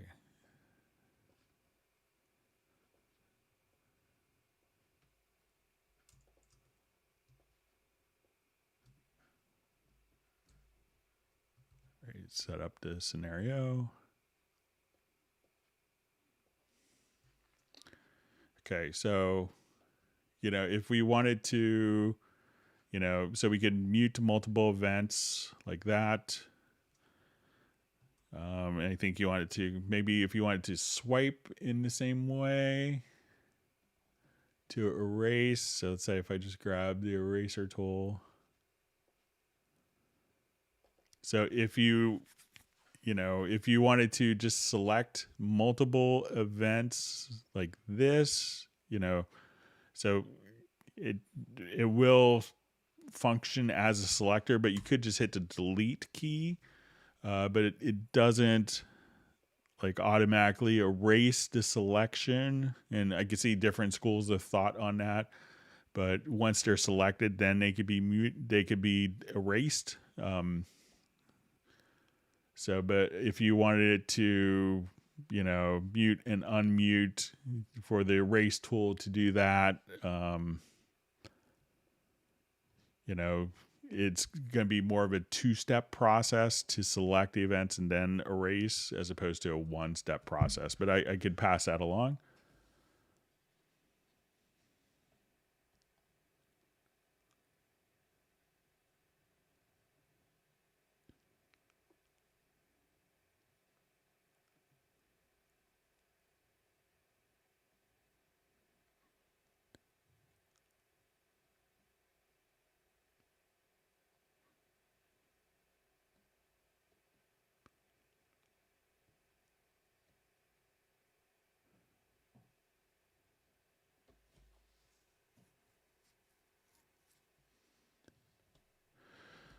Okay, so we just see from Andreas H, is there a way to have Q-Link always on when I open a session, have it always on, and then it resets every time I close a session and open it the next day? It would be great to have it on by default.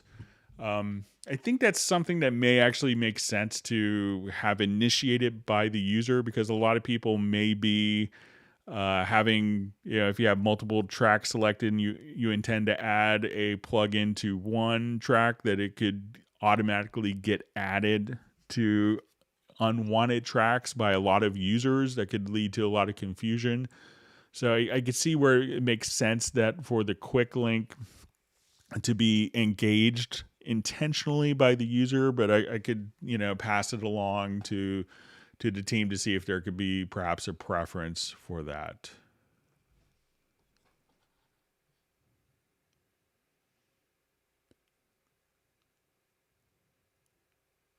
But let's go ahead and just try, like, maybe in a quick project and see if we could, I'll just test it here.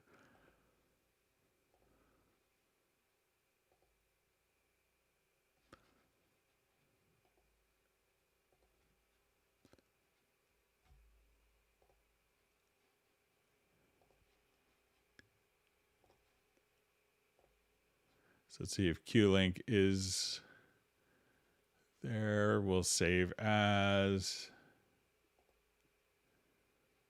let's say, to our desktop.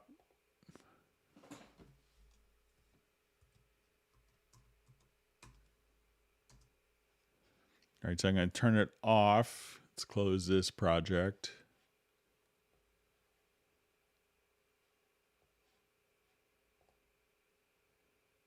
Yeah, so there's all sorts of different schools of thought, and I've had like really lengthy discussions on like little issues like this, if that should be automatically engaged or preserved in a project, or what is a global setting that's independent of projects, and what is carried over in projects. But I'll make sure that the team sees it as a request.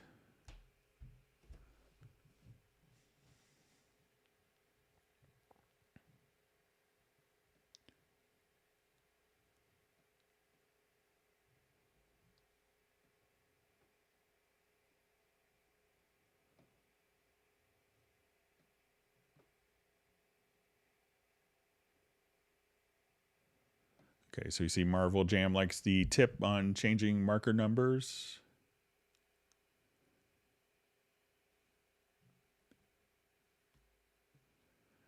So a couple of people like the marker, being able to reorder markers. Yeah, so I think Kerwin Young asked about it maybe a month or so ago.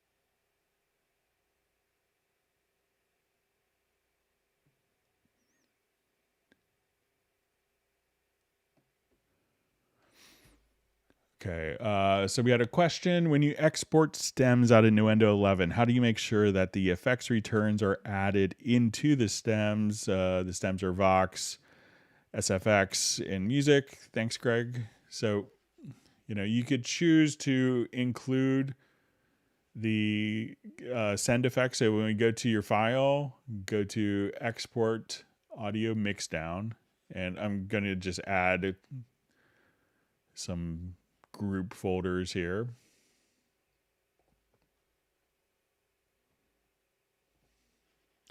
Okay, so when we go to our export audio mixdown, at this point we can see our group channels. So we would select the group channels, be on multiple, select your group channels. And then when you see effects, you wanted to include groups plus sends. So now that would incorporate the sends into the selected elements. So just on the effects section, you just wanted to switch that to groups plus sends there.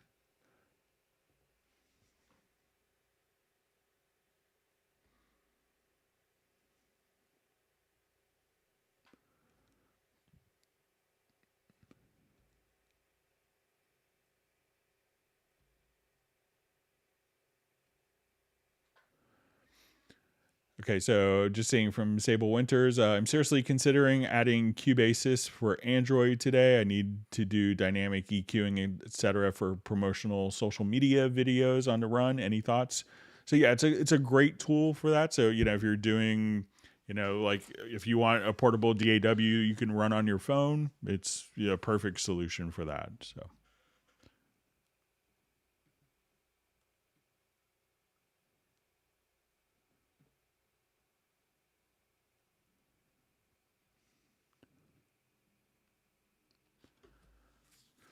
Okay, so we have a question from Mark Rabin. Wonderful to see you on the live stream. Glad you could join us. Can you explain some of the abbreviation used in patch libraries like SR or MX, GM, or VX? So I think SR is a sound design company, Sonic Reality, based in like Fort Lauderdale, Florida-ish area. I think MX might be another company. GM stands for General Midi, so it's going to be a General Midi patch. And VX is a one that's going to often include like multiple articulations.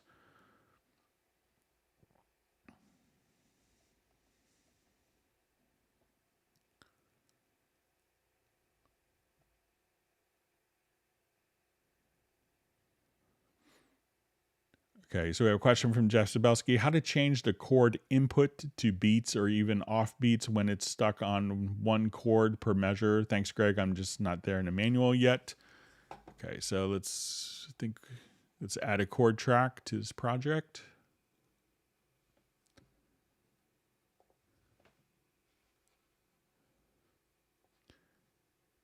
Okay, so often when we add chords,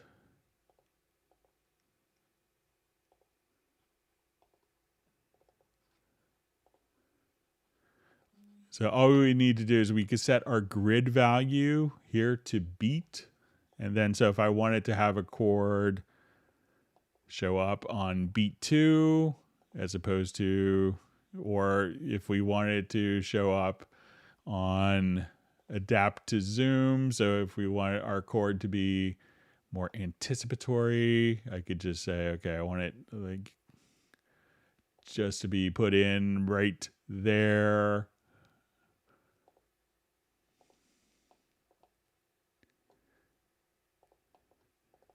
So it really just depends upon what your grid settings do and our snap. So you could kind of place it anywhere within the project that you want.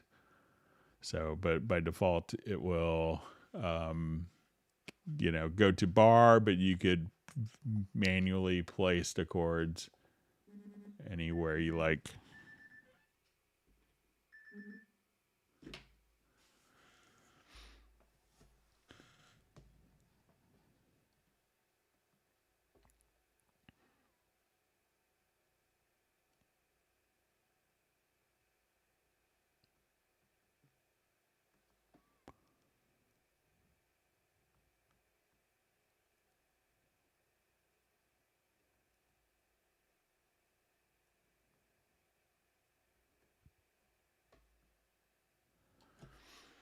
Okay, so we just see, hi Greg, what options I have to make the media bay act fast again, except deleting database and rebuild. When I select a sample folder, it takes a few seconds and shows a few files, and a few seconds later shows the rest. Yeah, so it's generally not, the way that it's going to be set up. So, if you've had it working fine in the past, but I would, go to the media bay, just do a quick, just kind of select all these and just right click and do rescan on all of the folders. And that could manually rebuild.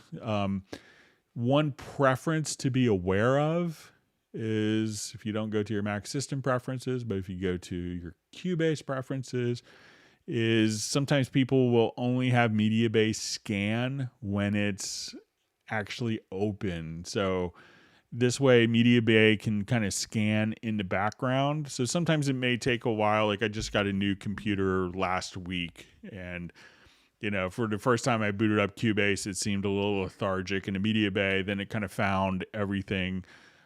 Make sure that if you have, when you go to my computer, that maybe you have an old drive, maybe it's trying to access something off a cloud drive or a network drive, something that's going to be inherently slower. So make sure and check all of your different, folders that you have media bay looking into as well.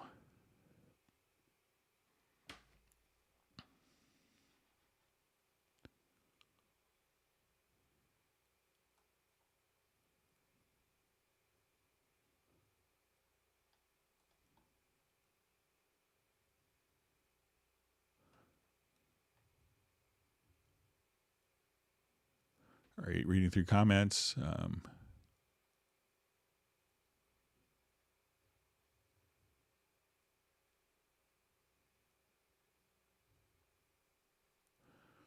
Okay, so question from Mark Rabin. Common record modes and audio record modes are associated with the track or the entire project. If I create a new audio track with different mode and switch, does it hold the original mode in the track? So I think that's going to be just a global. And if you're not familiar with this, you could change different recording modes. So when you click here, there's going to be different audio recording modes, but this will be global and not stored on a track by track basis. Because if you're recording on multiple tracks with different record modes, that could lead to conflicts.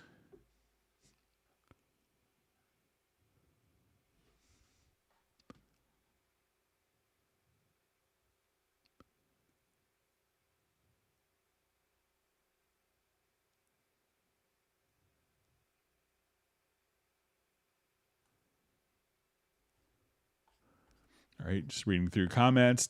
Thanks for all wonderful questions again.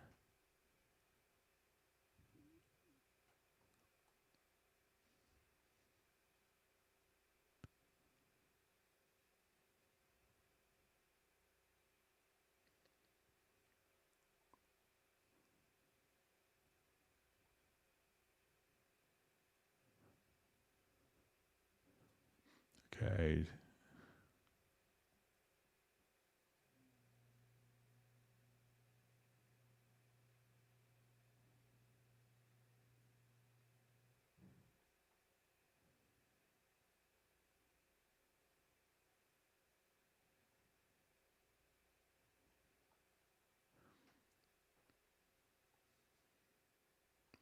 Okay, so we have a question from Indigo Deep. Can you please show us how I would set up two USB MIDI devices to work simultaneously? I'd like to have a desktop module hooked up and also another separate MIDI controller. So, anytime that for MIDI stuff, we could have multiple devices connected quite easily.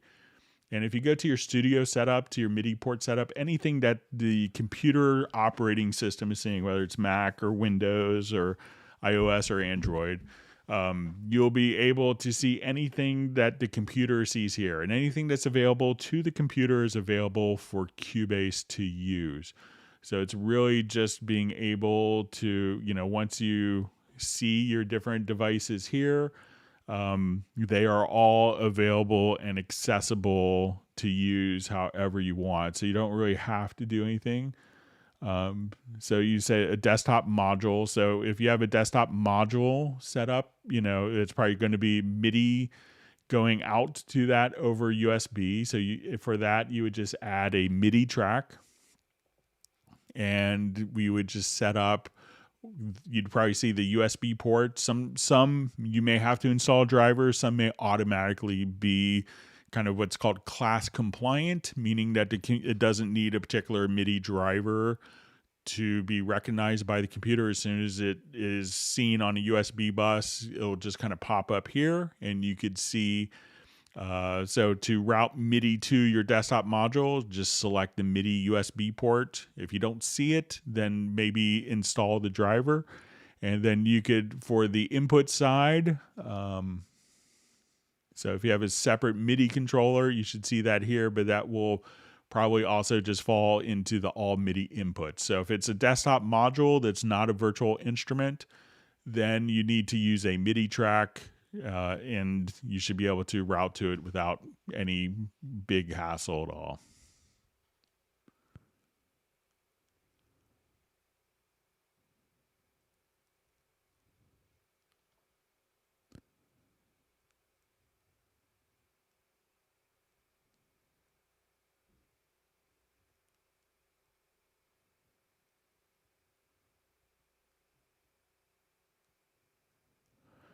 Okay, so we see back to our multiple stacked questions. In regard to the multiple stack question, and I meant they were recording on one track as lanes and used one button to bring up different takes to the top without having to open up the lanes button. Okay, so if you want to do that,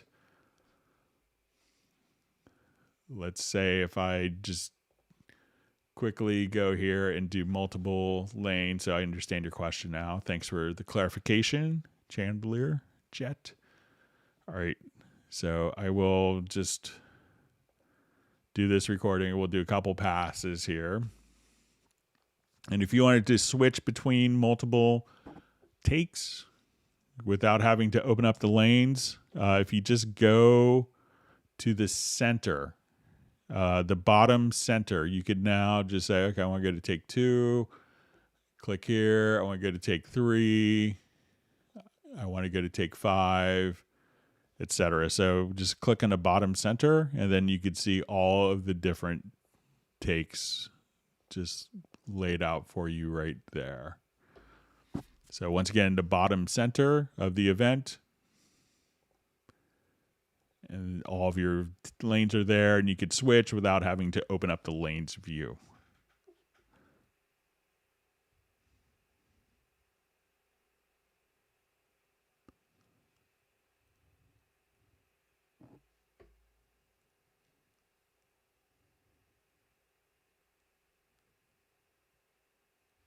Okay.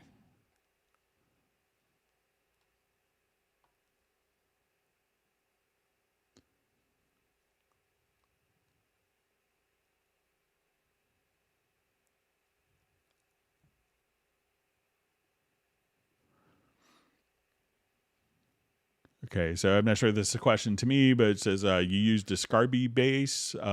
So a lot of times I'm a bass player, so I'll record the bass parts, but if I had to use a sample bass, I like the Steinberg electric bass. I really like the fact that you could choose any note on any string. So you could play like, what's on an open G string, on a G string, or a D, A, or E string.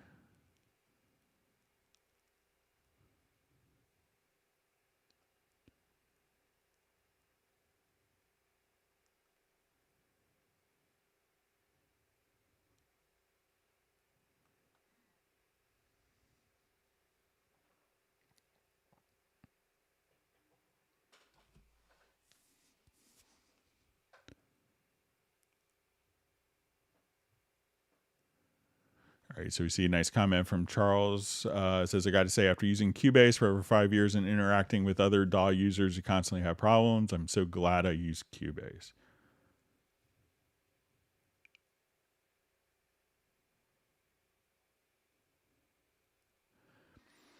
Okay, so to see a question from Sound Bidness. Would you be able to show us some macros you've created to make your workflow easier and how you created them?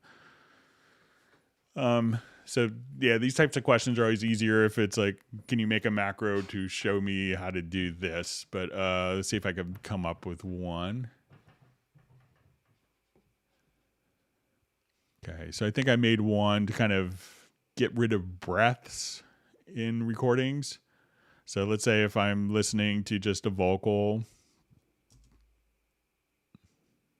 You stare at the ground. So let's say I see breaths there that are kind of, and I wanted to just get rid of those particular breaths. So macro is a series of key commands that are just going to be run in order. So I'm going to come over here. I think I called this minimize breath if I still have it.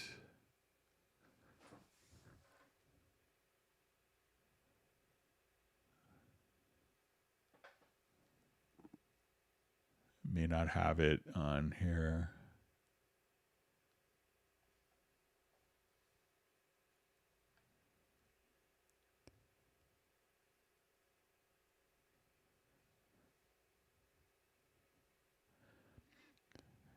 Let me just see if I could.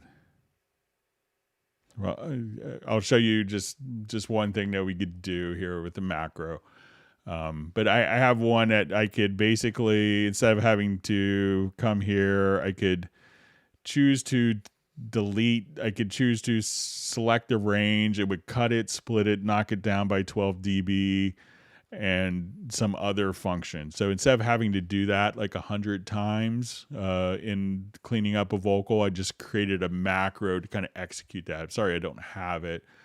But if I go to like this project here, and I wanted to take all of these tracks and put them into a folder and then send that folder to a group. So we'll go to the key commands, and this is one of the macros that comes with Cubase, and it's going to be selected tracks to new folder and add to group channel. So this will just kind of execute this. So I go to my edit menu, to macros, and we say selected tracks to new event.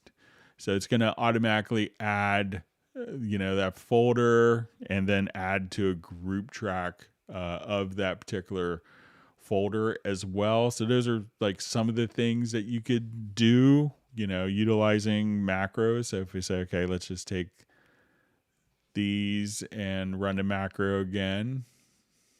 But if you have like a particular thing you want to accomplish, you could, and it needs to be kind of done in a macro. And I'll just make this the active project. So as we do this, I will execute the macro again.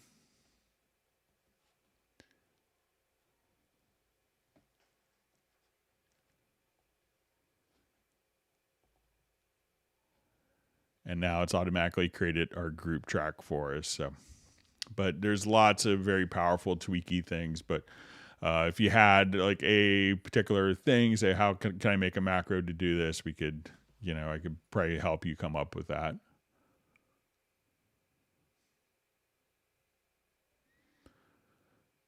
Okay, so from Jeff Zabelski, playing with chord track using a melody for my instrument track, I determined I like to use an A minor ninth over G sound. Guitar chord sounds awesome against strings melodies I had already composed. So it's cool. Yeah, so it could help you come up with different melodies and different chord progressions that you might not have thought of.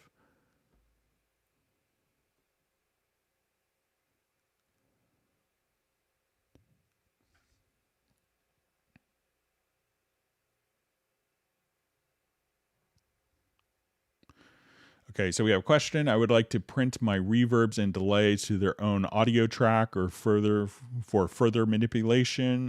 Can you show the best way to do that, please? Okay.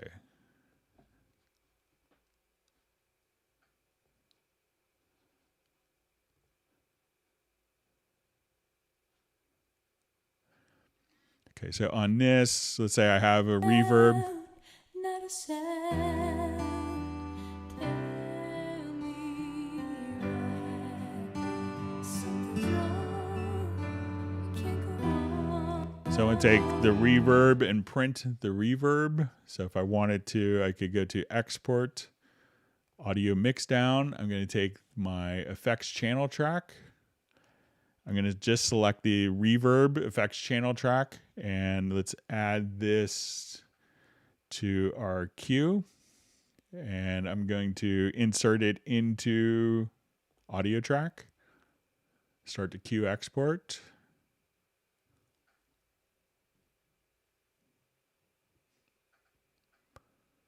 So it's going to export that, and you can do that for multiple effects returns if you wanted to. So now that we do that, I just kind of had it, and that will just print that effects return channel right there. So I'll just do it again just to get the whole vocal here. I had my left and right locators set just on an end section.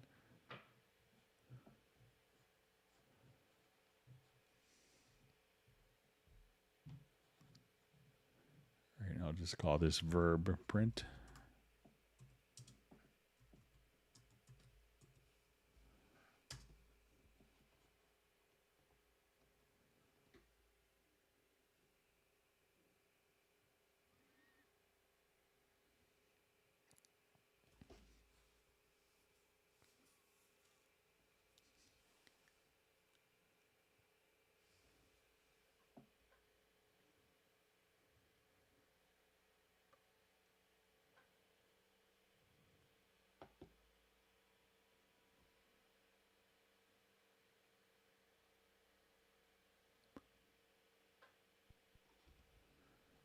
All right, now we go to the bottom, and this should be just our, and I had wrong sample rate, but that'll be all of the effects, just the reverb that's printed. All right, so I know we had some questions that were sent in. I want to get to those before I forget. So thanks for all the wonderful questions. So we had this mailed in. What is the best way to automate a quick EQ change for a particular track? Okay, so this probably the easiest way to do this might be just doing the direct offline processes or processing as we showed earlier. So let's say if I just wanted to take,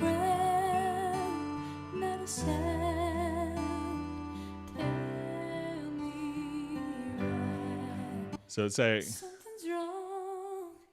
let's say where she just said something's wrong. So I just wanted to come here, and I'm going to go to my audio menu to direct offline processing. And I just wanted to adjust, let's say I'll just add a plugin, and I wanted to do like a phone voice. I'll go to EQ. Let's go to the studio EQ, and you could just load that up. And now instead of having to do like really extensive automation, Tell me why something's wrong. We can't go on. and the beauty of this is you could always go back and just kind of tweak and make whatever changes, because the original file will always be stored.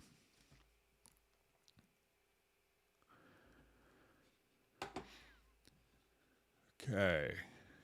Let's go on to our next question we had mailed in. Is there a way in Cubase 11, once you have your cycle markers or markers in place for your arrangement, to easily go in and split all the tracks at the markers so you can work on events separately? Okay, so let's go ahead and take a look at that.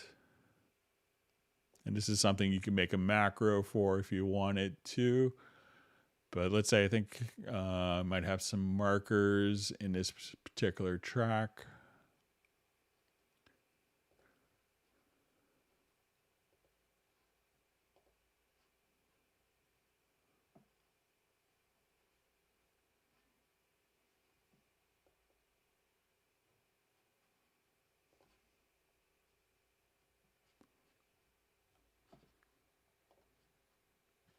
add a marker track.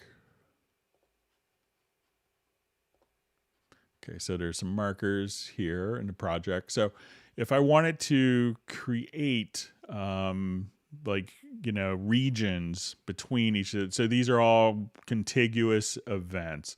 But if I wanted to split, I could use the range selection tool on marker tracks and double click, and that would automatically select the entire range between the markers, and then hit Shift X. So double click, Shift X, and double click, Shift X, and now all of these are separate events that can be edited. So based upon the position of the marker. So once again, just go between two markers with the range selection tool and double click and Shift plus X. And that will just automatically split based upon the markers in just a matter of seconds.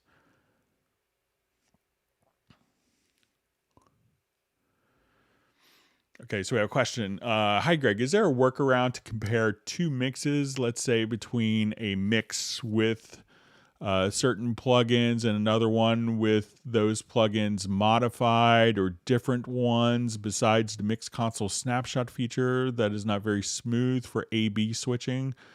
One other way could be to create a whole mix down and add that as a reference track, but it would be great to be able to do it on the fly.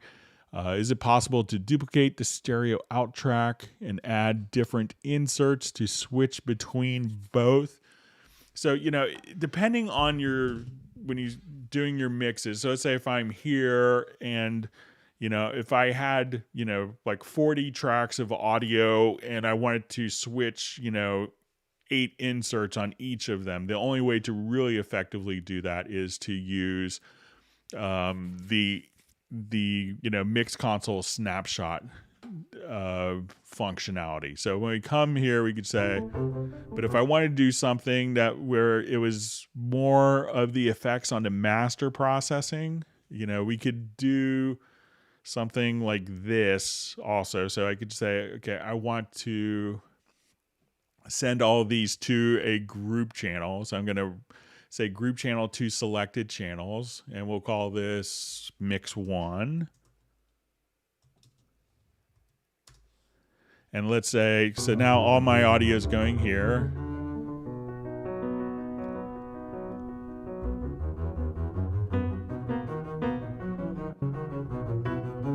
So let's say I have that setting on group 1. So I'm kind of using the group as like almost like a pre-mix. So I'm going to duplicate this particular track. Okay. So let's duplicate that track there. So we have mix 1, duplicate. So, and if I want to now take all these tracks and send them to the track as well. So I could go to my sends, and let's just enable quick link by holding down Alt Shift.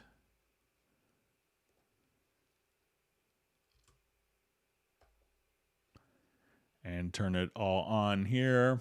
So now both of these will go to the same.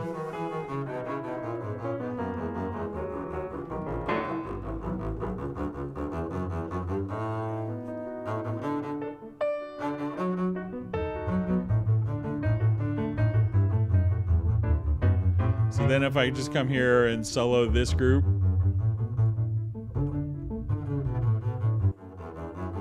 and solo this group,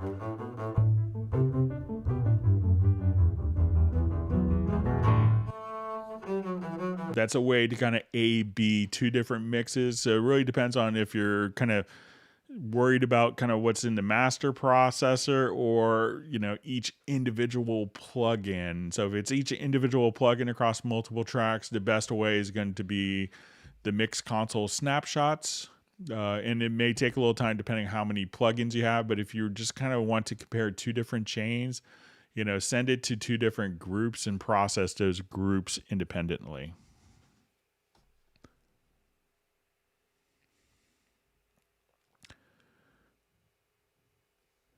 Okay, we have a question. Hey, Greg, is there a way to open old Cubase 3 files .arr, .all in Cubase Pro 10.5? So any, if you're in Cubase SX3, those files will open up, those are .cpr files, and they will open up in later versions of Cubase if it's pre Cubase SX, and this is like mid 2001 and earlier. You would need to download Cubase SX3, SL3, or SE3 and simply import, and that version of the Cubase SX3 version that will automatically run from your Cubase 11 license. So you could open up Cubase, download Cubase SX3, install that, open the .all, .arr files, and then save it as a Cubase .cpr file. That's the way you'd have to kind of do it. Okay, so we had a question kind of about some MIDI editing. So let's take a look at this next one. Once again, thank you for all the great questions. If you've learned something new, make sure you hit the like button and that you subscribe to the YouTube channel. Okay. So our question that we had sent in, I'll just kind of create this scenario here.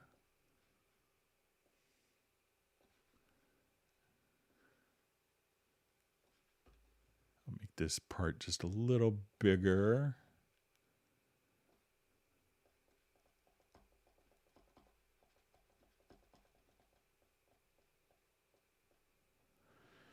Okay, so we have our MIDI part. Our MIDI part contains a number of different elements. So the question is, I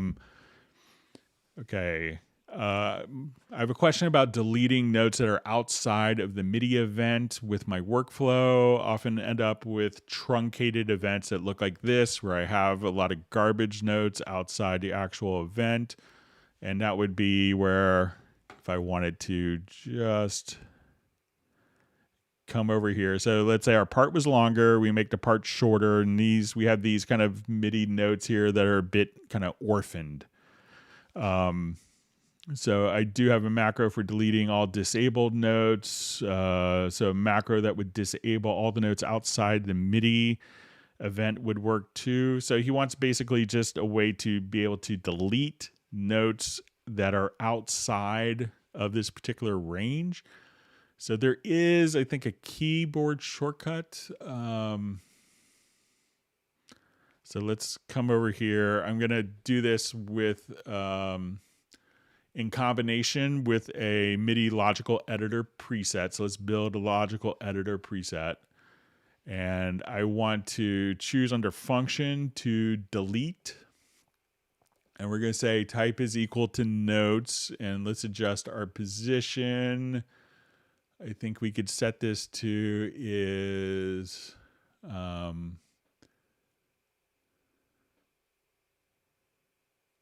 think there's something like past cursor, beyond cursor. Okay. Okay, so what I want to do is now, if I'm in my MIDI editor here, so go to my MIDI logical editor, and I'm going to save this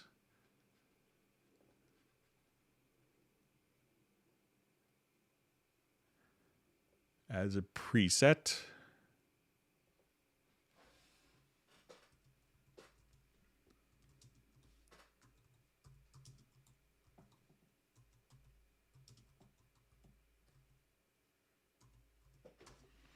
Okay, and I'm going to come over here. Let's create a macro. So this is kind of good to our conversation that we had. So I'm going to go to my key commands, and how we make a macro is you make sure that the macros are visible, and we choose new.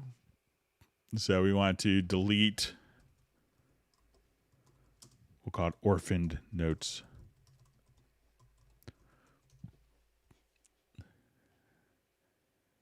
All right, so I think that there's,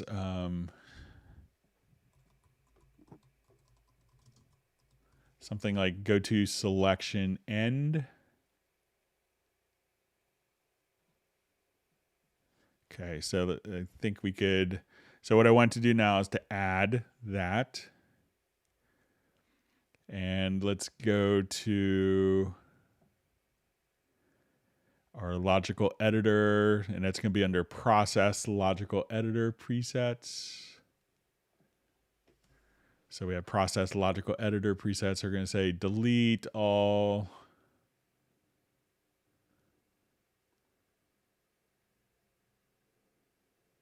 delete notes beyond cursor. So I'm going to add that. So what this should do is move the notes to here and then delete if I did it right. So it should kind of do something like that. So let's see if my macro will do the trick. So delete orphan notes. And now if we just choose to do it like that. So you could probably just tie it directly in with, so create a macro. So just move to the cursor and then choose to delete notes that are beyond or before the cursor.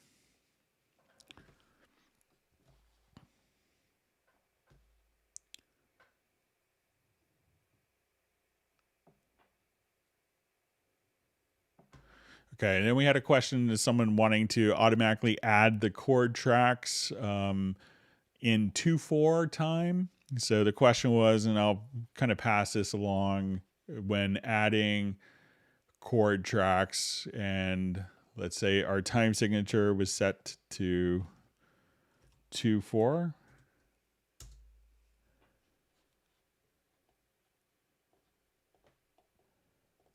That when hitting the plus sign, that it would kind of not go one measure but skip 2 measures by hitting the plus sign.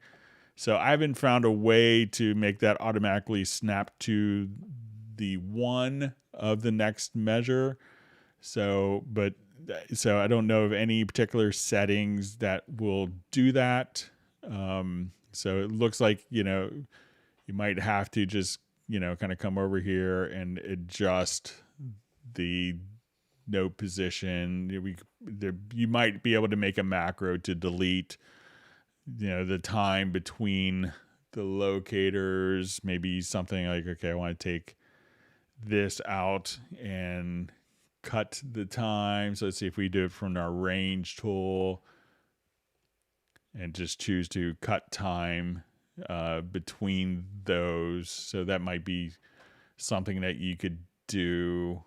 So let's say if I just wanted to come right over here.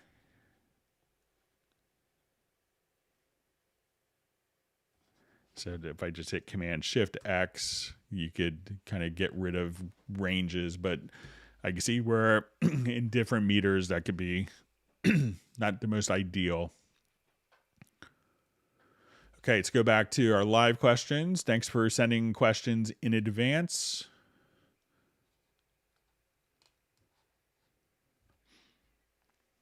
Okay.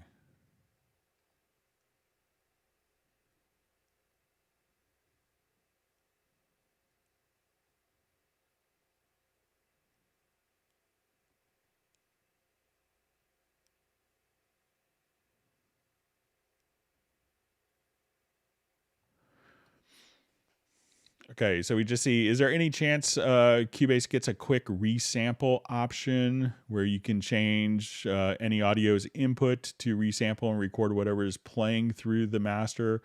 It seems like a lot of stems to resample. So, it's really, by the time you play it through, you could export it. And if you're just going through, if you wanted to record it in real time, it's probably always going to be faster to do an export audio mix down and just have your stereo mix and choose to just come over here and just, create an audio track from that. And you could store that as a preset to call it up. What some people do, and just kind of like what we did in this example of sending it to 2 groups, like I have like almost like a pre-master group, is I could add an audio track here. So let's say I'm going to add an audio track.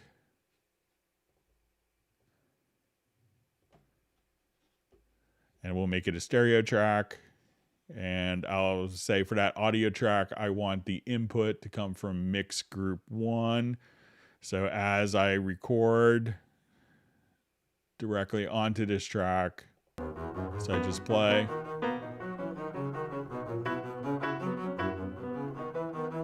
That's just recording, only that particular. So that's, so you could set up kind of like a quick, a lot of people will set up where they have just one final group right before the master fader so they could do quick print throughs if you wanted to do that.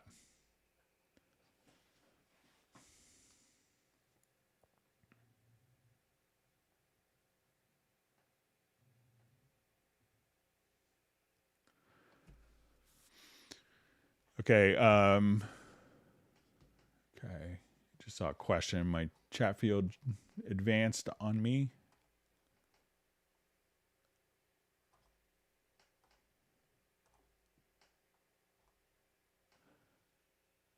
Okay.